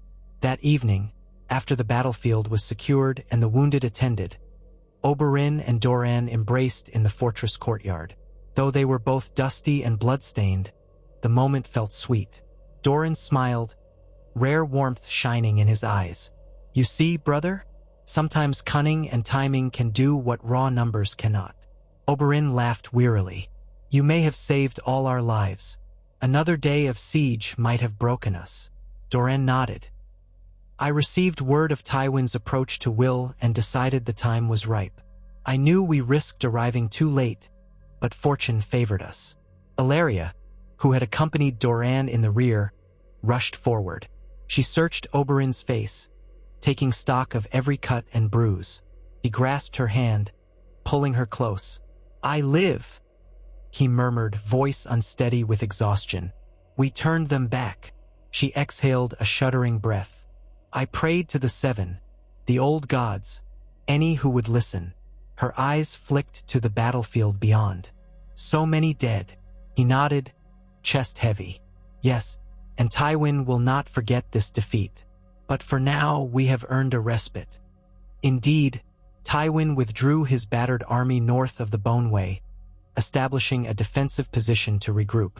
The war raged on in smaller clashes, but the Crown's dream of a swift victory in Dorne was shattered. Ravens flew across Westeros, carrying news of the Crown's defeat at Will. In King's Landing, rumors of Tywin's setback undermined faith in the Lannisters' invincibility. The common folk began to grumble more loudly. The cost of feeding and paying for an army that could not secure victory in the desert seemed intolerable. Oberyn and Doran capitalized on the moment. They sent new letters to Stormland and Riverland lords, urging them to rise against the Crown. They boasted of having turned Tywin away, calling on others to join Dorne in toppling his tyranny. Subtly, they suggested that if the Targaryen queen arrived, Dorne would stand with her. Some Stormland lords, seeing the Crown's weakness, quietly reached out, though none openly seceded yet. The realm was in flux. Amid the fragile calm, Oberyn returned to Sunspear for a time to recover from his wounds. The entire city greeted him with wild celebrations. He walked through cheering crowds, head held high, though every muscle in his body ached. Once inside the palace, he collapsed onto a cushioned divan. Illyria fussed over his injuries, kissing each bruise and cut, tears in her eyes. He offered a half-smile, telling her all would be well. But in truth, he felt the exhaustion in his bones. How many more battles could he fight? Yet he was not alone. Dorne as a whole had risen to stand with him. They had proven that House Martell would not submit, that a different future was possible. In the desert's fierce light, Oberyn could almost see the shape of that future. A Dorne free of Lannister rule, forging alliances on its own terms, perhaps even uniting with a Targaryen queen to usher in a new era. The price had been high, but the dream still burned. As the sun sank over Sunspear's towers, he gazed at the horizon from the palace balcony. Ilaria stood behind him, hands gently massaging his shoulders. He thought of Quentyn in Meereen, of the letters they exchanged, of Daenerys Targaryen's potential arrival. He thought of Tywin Lannister, nursing his wounded pride and plotting a deadly reprisal. He thought of the war that continued, the men still dying on the dusty roads and in the passes. Nothing was settled. The Seven Kingdoms were on the cusp of greater turmoil or a grand transformation. Yet Oberyn Martell, the Red Viper, the king in Dorne, remained unbowed. Justice, long delayed, was closer now than it had ever been. He closed his eyes, letting the night breeze caress his face, summoning resolve for whatever trials lay ahead. If the gods were just, his spear would pierce the lion's heart, and Elia's name would be honored across a realm reborn. And if the gods were cruel, well, he would die as he had lived, fighting to break the chains of tyranny, with his spear shining bright under the desert sun.